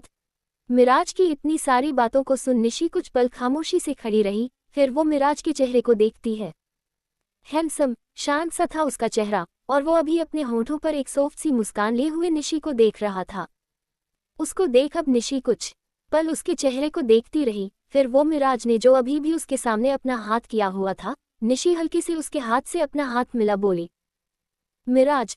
निशी के मुंह से अपना सुन मिराज खुलकर मुस्कुरा उठा। वहीं निशी वो अब यहाँ ज्यादा नहीं रुकती, वो मिराज को एक्सक्यूज करके चली जाती है। अब कि मिराज ने उसे नहीं रोका, लेकिन वो जाती हुई निशी को देखता रहा, जब तक निशी उसकी आंखों से ओझल नहीं हो गई। जब उसे निशी नहीं नजर आती है, तब वो अपने हाथ की तरफ देखता है, जिस हाथ को पकड़ अभी निशी ने उससे हाथ मिलाया था। मिराज एकटक अपने हाथ को देखता रहा, फिर वो अपने उस हाथ की हथेली को अपने होठों के पास ले गया और हल्के से उसे अपने होठों से चूम एक मंद और सॉफ्ट आवाज में बोला, निशी, उद्धरण चिन्ह। वही निशी जो अब यहाँ से जा चुकी थी, उसके पीछे वो आदमी था जो हमेशा रहता है। निशी पर नजर रखे हुए उसने खुद में कहा, मुझे ये बात सर को बतानी चाहिए या नहीं? पर मैम तो प्रोफेसर से बात कर रही थी, ये तो नॉर्मल है, वो कई बार ऐसे और प्रोफेसर के साथ बात चुकी है। नहीं बताता हूँ। शाम का समय। मुंबई के एक बड़े रेस्टोरेंट में एकांश बैठा हुआ था और उसकी गोद में मिष्टी बैठी हुई थी, जिसे एकांश ने जबरदस्ती अपनी गोद में बैठाया हुआ था। एकांश मिष्टी पब्लिक के बीच थे। मिष्टी का एकांश की गोद में बैठी रहना सबको उनकी तरफ देखने पर मजबूर कर देता है। रेस्टोरेंट में रहे सभी लोग उन दोनों को ही देख रहे थे और उनके देखने से एकांश को कोई प्रॉब्लम नहीं होती है, लेकिन मिष्टी को होती है। मिष्टी को शर्म आ रही थी, इसलिए वो एकांश की गोद से उठने की कोशिश करती हुई बोली, एकांश क्या कर रहे हो? छोड़ो न, सब देख रहे हैं। अच्छा नहीं लगता है? एकांश ने कसकर मिष्टी की कमर को पकड़ा और उसे खुद से चिपकाते हुए अपनी डीप वॉइस में बोला, जान चुपचाप बैठी रहो, वरना अभी ही तुम्हें किस करने लगूंगा। एकांश की ये बात सुन मिष्टी हैरान हो जाती है। वो एकांश के चेस्ट पर एक थप्पड़ मारते हुए बोली, बेशर्म हो रहे हो तुम। हाँ, हो रहा हूँ बेशर्म। वैसे ये बेशर्मी की क्लास मैं तुम्हारे भाई से ही ले रहा हूँ। ये बात एकांश ने कही और उसकी ये बात सुन मिष्टी के चेहरे पर सवाल भरे भाव आ गए। और मिष्टी के चेहरे के ये भाव देख अब एकांश ने वही सामने टेबल पर रखा अपना आईपैड उठाया, उसमें उसने कोई वीडियो प्ले की और वो वीडियो वो मिष्टी को दिखाते हुए बोला, सी जान, तुम्हारा भाई वर्चस्व नोगामी और मेरा बड़े साले साहब क्या कर रहा है। हर जगह इनके और इनकी वाइफ की आशिकी के चर्चे हो रहे हैं। देखो कैसे दोनों एक दूसरे को प्रपोज कर रहे हैं, वो भी सबके सामने, और एक दूसरे को किस भी कर रहे हैं, वो भी फ्रेंच वाली। और तुम हो कि बस मेरी गोद में बैठने पर इतने ड्रामे। कुछ सीखो तुम अपनी भाभी से। एकांश जो वीडियो मिष्टी को दिखा रहा था वो वर्चस्व निशी की थी, जहां वर्चस्व निशी ने पूरी यूनिवर्सिटी के सामने एक दूसरे को आई लव यू कहा था और फिर सब कुछ भूल एक दूसरे को किस करने में डूब गए थे। कल कुछ स्टूडेंट्स ने उनकी वीडियो भी बना ली थी जो कि उनने सोशल साइट्स पर डाल दी और आज उनकी वीडियो हर तरफ वायरल हो चली। वर्चस्व निशी की वीडियो देख मिष्टी बहुत हैरान हो जाती है। वो एकांश के हाथ से आईपैड लेकर अपनी आंखें बड़ी बड़ी कर उस वीडियो को देखने लगी। उस वीडियो को देखते हुए मिष्टी ने हैरानी भरे भाव से कहा, ये भाई और निशी क्या कर रहे हैं? वही जो तुम नहीं करती हो जान। ये बात एकांश ने कही और अब उसने मिष्टी के हाथ से आईपैड छीन लिया, साथ ही वो उसमें चल रही वीडियो बंद कर देता है, फिर आईपैड को वापस टेबल पर रख देता है। मिष्टी को पूरा देखना था वीडियो। वो टेबल पर रखे आईपैड को दोबारा उठाने लगी, तभी एकांश ने उसका हाथ पकड़ लिया और बोला, मुझे तुमसे शादी करनी है जान। मैं कल तुम्हारे घर रिश्ता लेकर आ रहा हूँ, तुम्हारी दादी माँ से बात करने। एकांश की ये बात सुन मिष्टी उस वीडियो के बारे में भूल ही गई और फिर से हैरान होती है। उसने इसी भाव से कहा, अचानक शादी? अचानक दादी माँ से बात करनी है तुम्हें? एकांश ने कहा, अचानक कहा है, मैं तो तुमसे हमेशा शादी करना चाहता था, पर अब और वेट नहीं होता। मुझे भी अपने साले साहब की तरह अपनी जान को अपने पास रखना है, जब मन करे उसे प्यार करना है। अब तुमसे दूर रहने का मन नहीं करता है जान। ये बात बोल अब एकांश प्यार से मिष्टी के चेहरे को देखने लगा और उसके यूं देखने पर मिष्टी का चेहरा ब्लशी सा हो जाता है। वो ब्लश करते हुए बोली, तो फिर तुम कल आ रहे हो ना नोगामी मेंशन? एकांश हाँ में सिर हिला देता है, साथ ही वो मिष्टी के ब्लशी गाल को प्यार से चूम लेता है। अब मिष्टी और शर्मा जाती है और शर्म से वो एकांश से लिपट जाती है, जिसे फिर एकांश भी काफी कसकर अपनी बाहों में भर लेता है। यहाँ एकांश मिष्टी थोड़ा करीब हुए ही थे कि जो लोग उनको देख रहे थे वो सब एक क्यूट आवाज में ओ कर देते हैं, जैसे उन्हें एकांश मिष्टी का पास आना अच्छा लगा हो।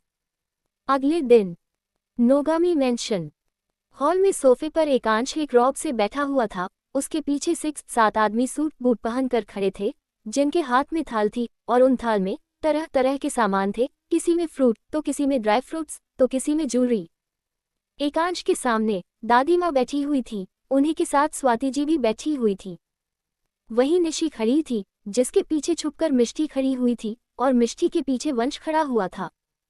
एकांश मिष्टी का रिश्ता लेकर आया हुआ था। मिष्टी को इससे खुश होना चाहिए था, पर एकांश जैसे एटीट्यूड में आया था ये देख मिष्टी डरी हुई थी, इसलिए वो वंश निशी के बीच छुपी हुई थी और एक बार एकांश की तरफ देखती तो एक बार दादी माँ और स्वाति जी की तरफ। वहीं एकांश, दादी माँ, स्वाति जी तीनों ही एक दूसरे की आंखों में देख रहे थे। अचानक ही एकांश बोला, दादी सासुमा एंड सासुमा, मेरा नाम एकांश रघुवंशी है, एक बड़ा बिजनेसमैन हूँ। फैमिली में कोई नहीं है, क्योंकि सब पालूं तो पालूं, पर दोगले रिश्तेदार मुझसे नहीं पाले जा सकते। दिखने में अच्छा हूँ, जो कि आप दोनों देख ही सकती हैं। हर काम करने में परफेक्ट हूँ, प्यार बहुत करता हूँ, सिर्फ मिष्टी से। और आज मैं अपने प्यार, जो कि आपकी बेटी मिष्टी है, उसका रिश्ता मांगने आया हूँ यहाँ। मुझे मिष्टी से शादी करनी है। दहेज में कुछ नहीं चाहिए मुझे, बस मिष्टी को दे दो। गार्ड्स ये शगुन दे दो इनको। ये बात एकांश ने अपने पीछे खड़े अपने गार्ड्स से कही थी। उसकी ये बात सुन वो सारे गार्ड्स जो अपने हाथ में थाल पकड़े खड़े थे, वो सभी उन थाल को लाकर दादी माँ और स्वाति जी के सामने टेबल पर रख देते हैं। जब उन्होंने वो थाल रखा दी, एकांश फिर से बोला, सो दादी सासुमा ये रिश्ता मैं पक्का समझूं। ये बात बोल अब जाके एकांश शांत होता है। एकांश तो शांत हो गया, लेकिन उसकी बातों ने सब हरकत करने पर मजबूर कर दिया था। मिष्टी तो हैरान होती है। सेम हाल निशी और वंश का होता है। वंश ने मिष्टी से कहा, ये रिश्ता मानने आया है या तुझे जबरदस्ती उठाने आया है? उद्धरण चिन्ह। एपिसोड 209। एकांश मिष्टी के रिश्ते के लिए नोगामी मेंशन आया हुआ था। उसे जो कहना था उसने एक सपाट लहजे में सामने बैठी दादी माँ और स्वाति जी से कह भी दिया। लेकिन एकांश ने जिस रौब में बात की वो सबके होश उड़ा देता है। मिष्टी तो डर ही जाती है कि अब न जाने क्या होगा, और उसको वंश और डराता है। वंश ने मिष्टी से कहा, ये रिश्ता मांगने आया है या तुझे जबरदस्ती उठाने आया है? अच्छा हुआ यहाँ पर भाई नहीं है, नहीं तो वो जरूर इसे रिजेक्ट कर देते। वैसे दादी माँ भी इसे रिजेक्ट ही करेगी, क्योंकि दादी माँ और भाई की वाइब सेम ही है, दोनों रूड और घमंडी हैं। वंश की ये बात सुन मिष्टी दुगना डर जाती है। तभी निशी बोली, वंश क्यों डरा रहे हो मिष्टी को, देखते हैं क्या होता है, और वर्चस्व को एकांश पसंद है। मिष्टी तुम डरो मत। वहीं एकांश के बात करने का तरीका देख दादी माँ और स्वाति जी काफी हैरान थी। दादी माँ तो एक अजीब लुक से एकांश को ऊपर से नीचे तक देखती है और उनके चेहरे के भाव से साफ पता चल रहा था उन्हें एकांश बिल्कुल नहीं पसंद आया। एकांश दादी माँ और स्वाति जी दोनों के बोलने का वेट कर रहा था, पर वो दोनों ही खामोश थीं। उनकी ये खामोशी देख अब एकांश अपनी एक आईब्रो ऊंची कर दादी माँ और स्वाति जी को ऐसे देखता है जैसे वो उनसे कह रहा हो कि वो दोनों कुछ बोलेंगी। एकांश के यूं देखने पर दादी माँ के चेहरे के भाव सख्त पड़ने लगे। वहीं स्वाति जी थोड़ा रिएक्ट करती हैं। स्वाति जी एक नज़र एकांश की तरफ देखती हैं, फिर वो मिष्टी की तरफ देखती हैं। उन्होंने मिष्टी से एक शांत लहजे में पूछा, मिष्टी क्या तुम्हें एकांश पसंद है? क्या तुम उससे शादी करना चाहती हो? स्वाति जी का ये सवाल सुन मिष्टी ने एक बार एकांश की तरफ देखा, फिर वो शर्माते हुए हाँ में सिर हिला देती है। मिष्टी का शर्माता हुआ चेहरा स्वाति जी को समझा देता है कि मिष्टी इस रिश्ते से कितनी खुश है। उन्होंने अब एकांश की तरफ देखा और उससे वही अपनी शांत लहजे वाली आवाज में बोली, दामाद जी, चाय लेंगे या कॉफी, या फिर अपनी बेटी मिष्टी को ही दे दूं? जैसा कि तुमने कहा तुम्हें दहेज नहीं चाहिए, बस मिष्टी चाहिए। स्वाति की ये बात सुन एकांश ने अब उनको अपनी दोनों आईब्रो उठाते हुए देखा और बोला, ओह कूल सासू माँ। उसकी ये बात सुन स्वाति जी मुस्कुरा देती हैं। स्वाति जी की बात से साफ पता चल चुका था कि उन्हें एकांश और मिष्टी का रिश्ता मंजूर है, जिससे सभी लोग थोड़ा मुस्कुरा उठते हैं। पर दादी माँ वो अभी भी खामोश थी और उनकी ये खामोशी सबके चेहरों की मुस्कान छीन लेती है। एकांश अब भी इंतजार कर रहा था कि दादी माँ भी कुछ बोले, पर दादी माँ वो अपने चेहरे पर सख्त भाव लिए हुए अजीब तरह से बस उसे देखे जा रही थी। कुछ पल यही माहौल रहता है। एकांश का सब्र टूट जाता है। वो खामोश दादी माँ से कुछ कहने को होता है, तभी इनके बोलने का वेट करोगे तो तुम्हारी जवानी यही कट जाएगी एकांश।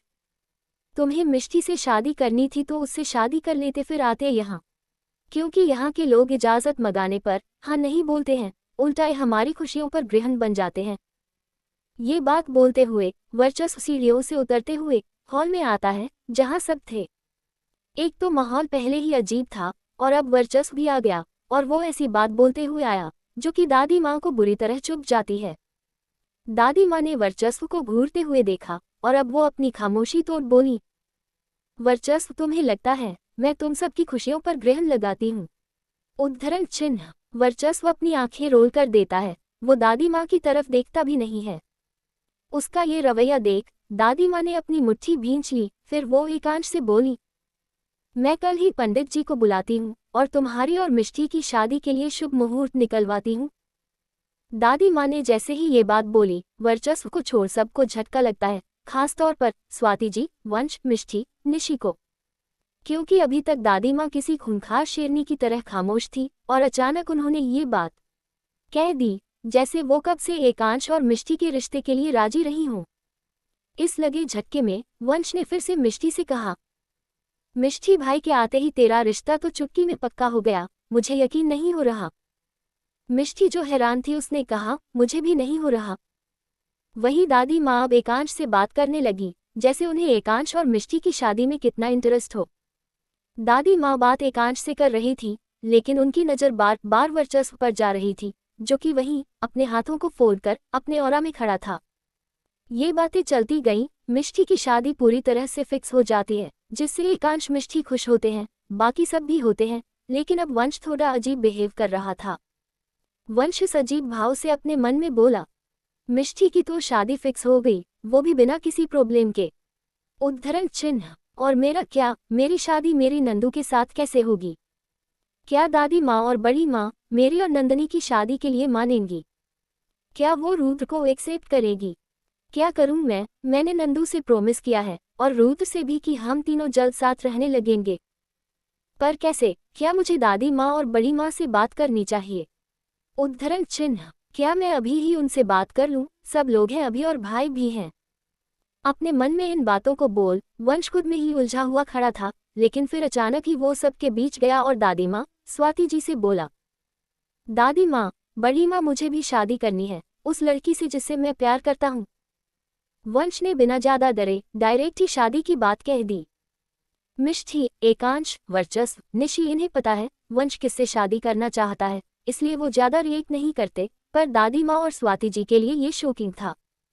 दोनों एकांश मिष्टी के मामले से ही अभी उभ रही थी कि अब वंश भी उनके सामने अपनी शादी को लेकर खड़ा हो गया। स्वाति जी और दादी माँ दोनों ही वंश को हैरानी से देख रही थी। स्वाति जी उसी हैरानी भरे भाव से बोली, वंश, तुमने भी लड़की पसंद की हुई है?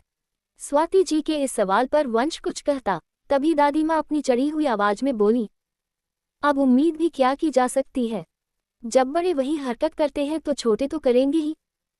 कौन है वो लड़की? जाओ तुम भी उसे यही ले आओ, जरा हम भी देखें इस घर की होने वाली छोटी बहू दिखती कैसी है। दादी माँ ने नंदनी को देखने की ही बात कर दी और उन्होंने तो उसे देखे बिना ही छोटी बहू भी कह दिया। दादी माँ की ये बात सबको हैरान कर देती है, क्योंकि दादी माँ कोई बात इतनी आसानी से मान ले ये मुमकिन नहीं है। खैर, दादी माँ ने अब ये कह दिया कि वो वंश की पसंद की गई लड़की को देखना चाहती है। वंश उसे यहाँ ले आई तो उसे सुन सब की तरह पहले वंश भी हैरान हुआ, लेकिन अगले पल वो एक्साइटेड हो जाता है। वो इसी एक्साइटेडमेंट में बोला, बस आधे घंटे दादी माँ, मैं यूँ गया और यूँ अपनी नंदू को लेकर आता हूँ, आपको वो जरूर पसंद आएगी। ये बातें बोल वंश फिर मेंशन के बाहर की तरफ चला जाता है। करीब आधा घंटा बाद, जैसा कि वंश ने यहाँ से जाते वक्त कहा था वो आधे घंटे में आता है, वैसा ही हुआ। अब वंश जो मेंशन के बाहर गया था वो वापस आ चुका था और उसके साथ नंदनी थी, साथ ही उसका बेबी रुद्र भी। और सारी लाइमलाइट रुद्र ले जाता है, क्योंकि सभी लोग आज रुद्र को पहली बार देख रहे थे। दादी माँ और स्वाति जी तो नंदनी को भी पहली बार ही देख रही थी, लेकिन उन दोनों का ध्यान भी बस रुद्र पर होता है।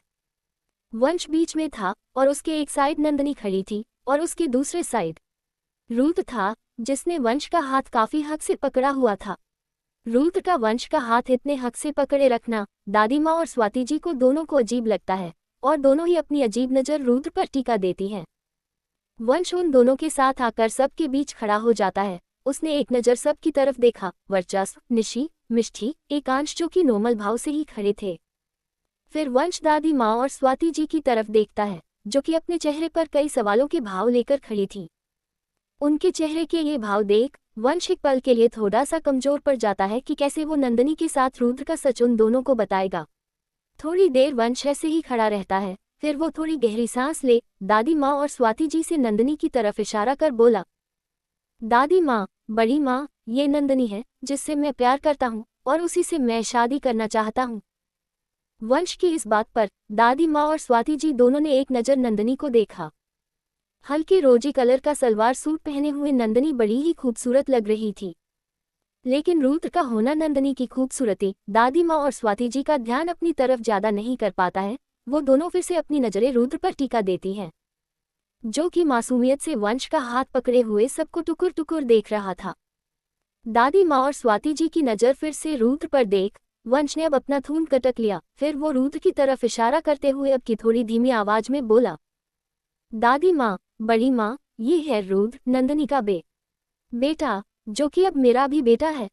वंश बस इतना बोल तुरंत ही चुप हो गया और उसकी ये बात दादी माँ और स्वाति जी को एक बड़ा झटका दे देती है। वो दोनों की आंखें बड़ी बड़ी हो जाती हैं और वो उन बड़ी आंखों से अब बस वंश को देखे जा रही थी। कुछ पल में वो दोनों ही अपनी इन बड़ी आंखों से फिर एक एक कर वंश, नंदनी, रुद्र तीनों को देखने लगी। एक बार फिर माहौल बहुत अजीब हो गया था और इस अजीब माहौल में दादी माँ अचानक ही चिल्लाती है, वंश, ये क्या है? इस लड़की का बेटा है, ये एक बच्चे की माँ है। उद्धरण चिन्ह। एपिसोड 210। वंश नंदिनी और रुद्र को नोगामी मेंशन लाया हुआ था, और जब उसने रुद्र के बारे में दादी माँ और स्वाति जी को बताया तो वो दोनों बुरी तरह हैरान हो गईं। फिर धीरे धीरे माहौल गर्म हो गया, और इस गर्म माहौल में आग दादी माँ की चिल्लाती हुई आवाज लगा देती है, वंश ये क्या है? इस लड़की का बेटा है। ये लड़की एक बच्चे की माँ है। दादी माँ ने काफी जोर से चिल्लाया था, और उनके चिल्लाने पर वंश सहम ही जाता है, साथ ही नंदिनी और रुद्र भी। रुद्र तो वंश के पीछे ही छुप जाता है ये बोलते हुए, पापा। रुद्र ने जो वंश को पापा कहा, जब ये दादी माँ ने सुना तो वो और तमतमा गई। पर अब वो कुछ कहती तभी वंश हिम्मत करते हुए बोला, दादी माँ, बड़ी माँ, वो नंदिनी एक मैरिड लड़की है, लेकिन उसके हस्बैंड की डेट एक हादसे में हो गई। रुद्र उन्हीं का बेटा है। पर मुझे उन सब से कोई फर्क नहीं पड़ता है। मुझे नंदिनी के पास से कोई फर्क नहीं पड़ता है। मुझे रुद्र से कोई प्रॉब्लम नहीं है। मैं नंदिनी से प्यार करता हूँ, बस मुझे इतना पता है। और मुझे मेरे बेबी रुद्र से भी बहुत प्यार है। मुझे कोई फर्क नहीं पड़ता कि वो नंदिनी के फर्स्ट हस्बैंड का बेबी है। वंश अपनी बातें कह ही रहा था, तभी उसकी इन बातों से भी हैरान दादी माँ बीच में चिल्लाती है, वंश दिमाग तो ठीक है न तुम्हारा? क्या कहा तुमने? ये लड़की शादीशुदा है, इसका पहला पति मर चुका है, और ये बच्चा इसके पहले पति का है। और तुमने ऐसी लड़की से प्यार कर लिया, किसी और का बच्चा तुम्हें पापा बोल रहा है, और तुम कह रहे हो तुम्हें फर्क नहीं पड़ता है। उद्धरण चिन्ह, ऐसे कैसे कर सकते हो तुम, और अब तुम इससे शादी करना चाहते हो? बोलते बोलते अचानक ही दादी माँ चुप पड़ जाती हैं, जैसे उनके पास अब कहने को कुछ शब्द ही न हो, और वो गुस्से से वंश को देखती हैं। उनके यूं देखने पर अब वंश को भी समझ नहीं आता वो क्या बोले। वो तो मुजरिम की तरह सबके बीच खड़ा था। जैसे दादी माँ गुस्से से वंश को देख रही थी, उससे तो नंदिनी भी डर जाती है। वो वंश का हाथ कसकर पकड़ लेती है। थोड़ी देर खामोशी सी छा जाती है, पर इस खामोशी के बाद वंश फिर से हिम्मत कर बोला, दादी माँ, प्यार करता हूँ मैं नंदिनी। अपना ये प्यार यहीं खत्म कर दो वंश। ये लड़की इस घर की बहू नहीं बन सकती। एक विधवा इस घर की बहू नहीं बन सकती, और न ही इसके बच्चे के लिए इस घर में कोई जगह होगी। ये बात दादी माँ ने वंश की बात को काटते हुए अपनी वही चिल्लाती हुई गुस्से भरी आवाज में कही। और उनकी ये बात सुन अब वंश हैरान होता है। उसने फिर से कुछ कहना चाहा, पर इस बार दादी माँ उसे अपना हाथ ही दिखा देती हैं। दादी माँ वंश की कोई बात नहीं सुनती है, और फैसला तो उन्होंने पहले ही सुना दिया कि उन्हें नंदिनी और उसका रिश्ता मंजूर नहीं है। रिश्ता क्या, उन्हें तो नंदिनी ही मंजूर नहीं है। इसके बावजूद भी वंश ने थोड़ी कोशिश की उनसे बात करने की, लेकिन दादी माँ फिर से उस पर चिल्ला देती है, वंश, हमने अपना फैसला सुना दिया है। ये लड़की इस घर की बहू नहीं बन सकती। तुम्हारी शादी इस लड़की से नहीं होगी। तुम इससे अपना प्यार खत्म कर दो। तुम यहाँ से इसे ले जाओ। नंदिनी कहीं नहीं जाएगी, और वो इस घर की बहू बनेगी। वंश की शादी नंदिनी से ही होगी। ये आवाज वर्चस्व की थी, जो कि कब से शांत खड़े वंश दादी माँ के बीच जो हो रहा था देख रहा था, सुन रहा था। अब वर्चस्व ने बोला तो दादी माँ ने उसकी तरफ गुस्से से देखा और बोली, वर्चस्व, हर जगह अपनी मनमानी मत चलाओ। ये लड़की एक विधवा है, और इसका एक बच्चा है। ये कैसे? तो क्या हुआ दादी माँ, अगर नंदिनी पहले से मैरिड है, क्या हुआ उसका अगर बेबी है, क्या वो जीना छोड़ दे, लाइफ में आगे बढ़ना छोड़ दे? ये बातें वर्चस्व ने दादी माँ के बात के बीच कही। वर्चस्व का वंश नंदिनी की साइड से बोलना दादी माँ को पसंद नहीं आ रहा था। वो गुस्से से तिलमिला जाती है। वो अब वर्चस्व पर चिल्लाती है, वर्चस्व, हर जगह बहस अच्छी नहीं होती है। दादी माँ ने जैसे ही ये बात बोली तभी वर्चस्व भी चिल्लाया, और हर जगह आपका, वो इस लायक नहीं है, ये इस लायक नहीं है, ये भी अच्छा नहीं लगता है। इस बात को बोलते हुए अब वर्चस्व आकर वंश और दादी माँ के बीच खड़ा हो जाता है। वंश की जगह अब वर्चस्व दादी माँ से लेने के लिए खड़ा हो चुका था।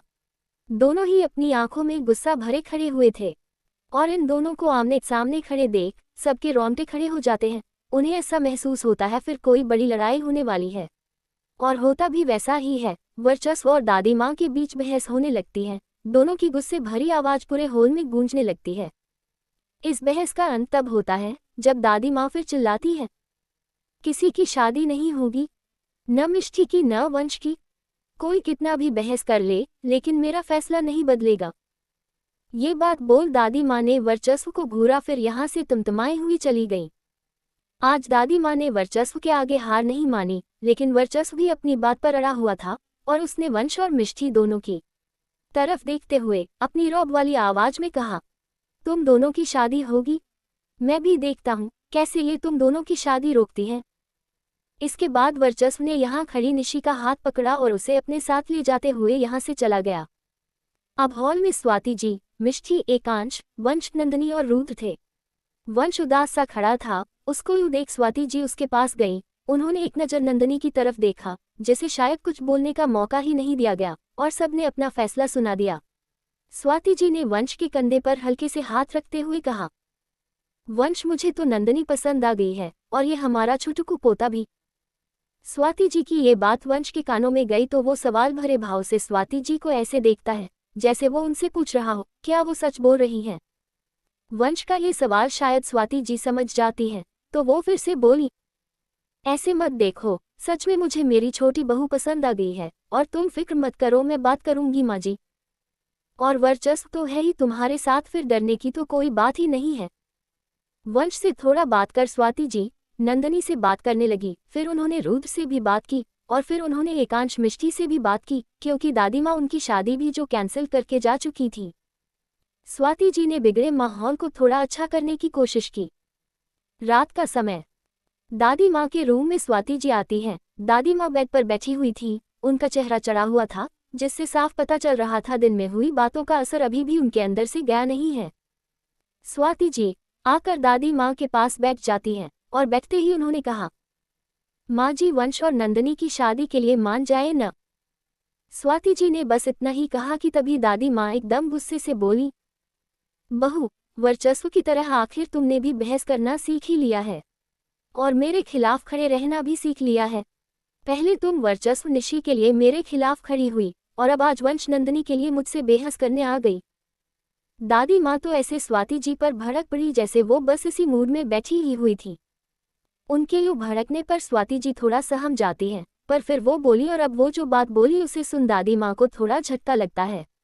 स्वाति जी दादी माँ की नज़रों से नज़रें मिलाते हुए बोली, मैं आपके खिलाफ खड़ी हूँ माँ जी, या आप सबके खिलाफ खड़ी हो जाती हैं?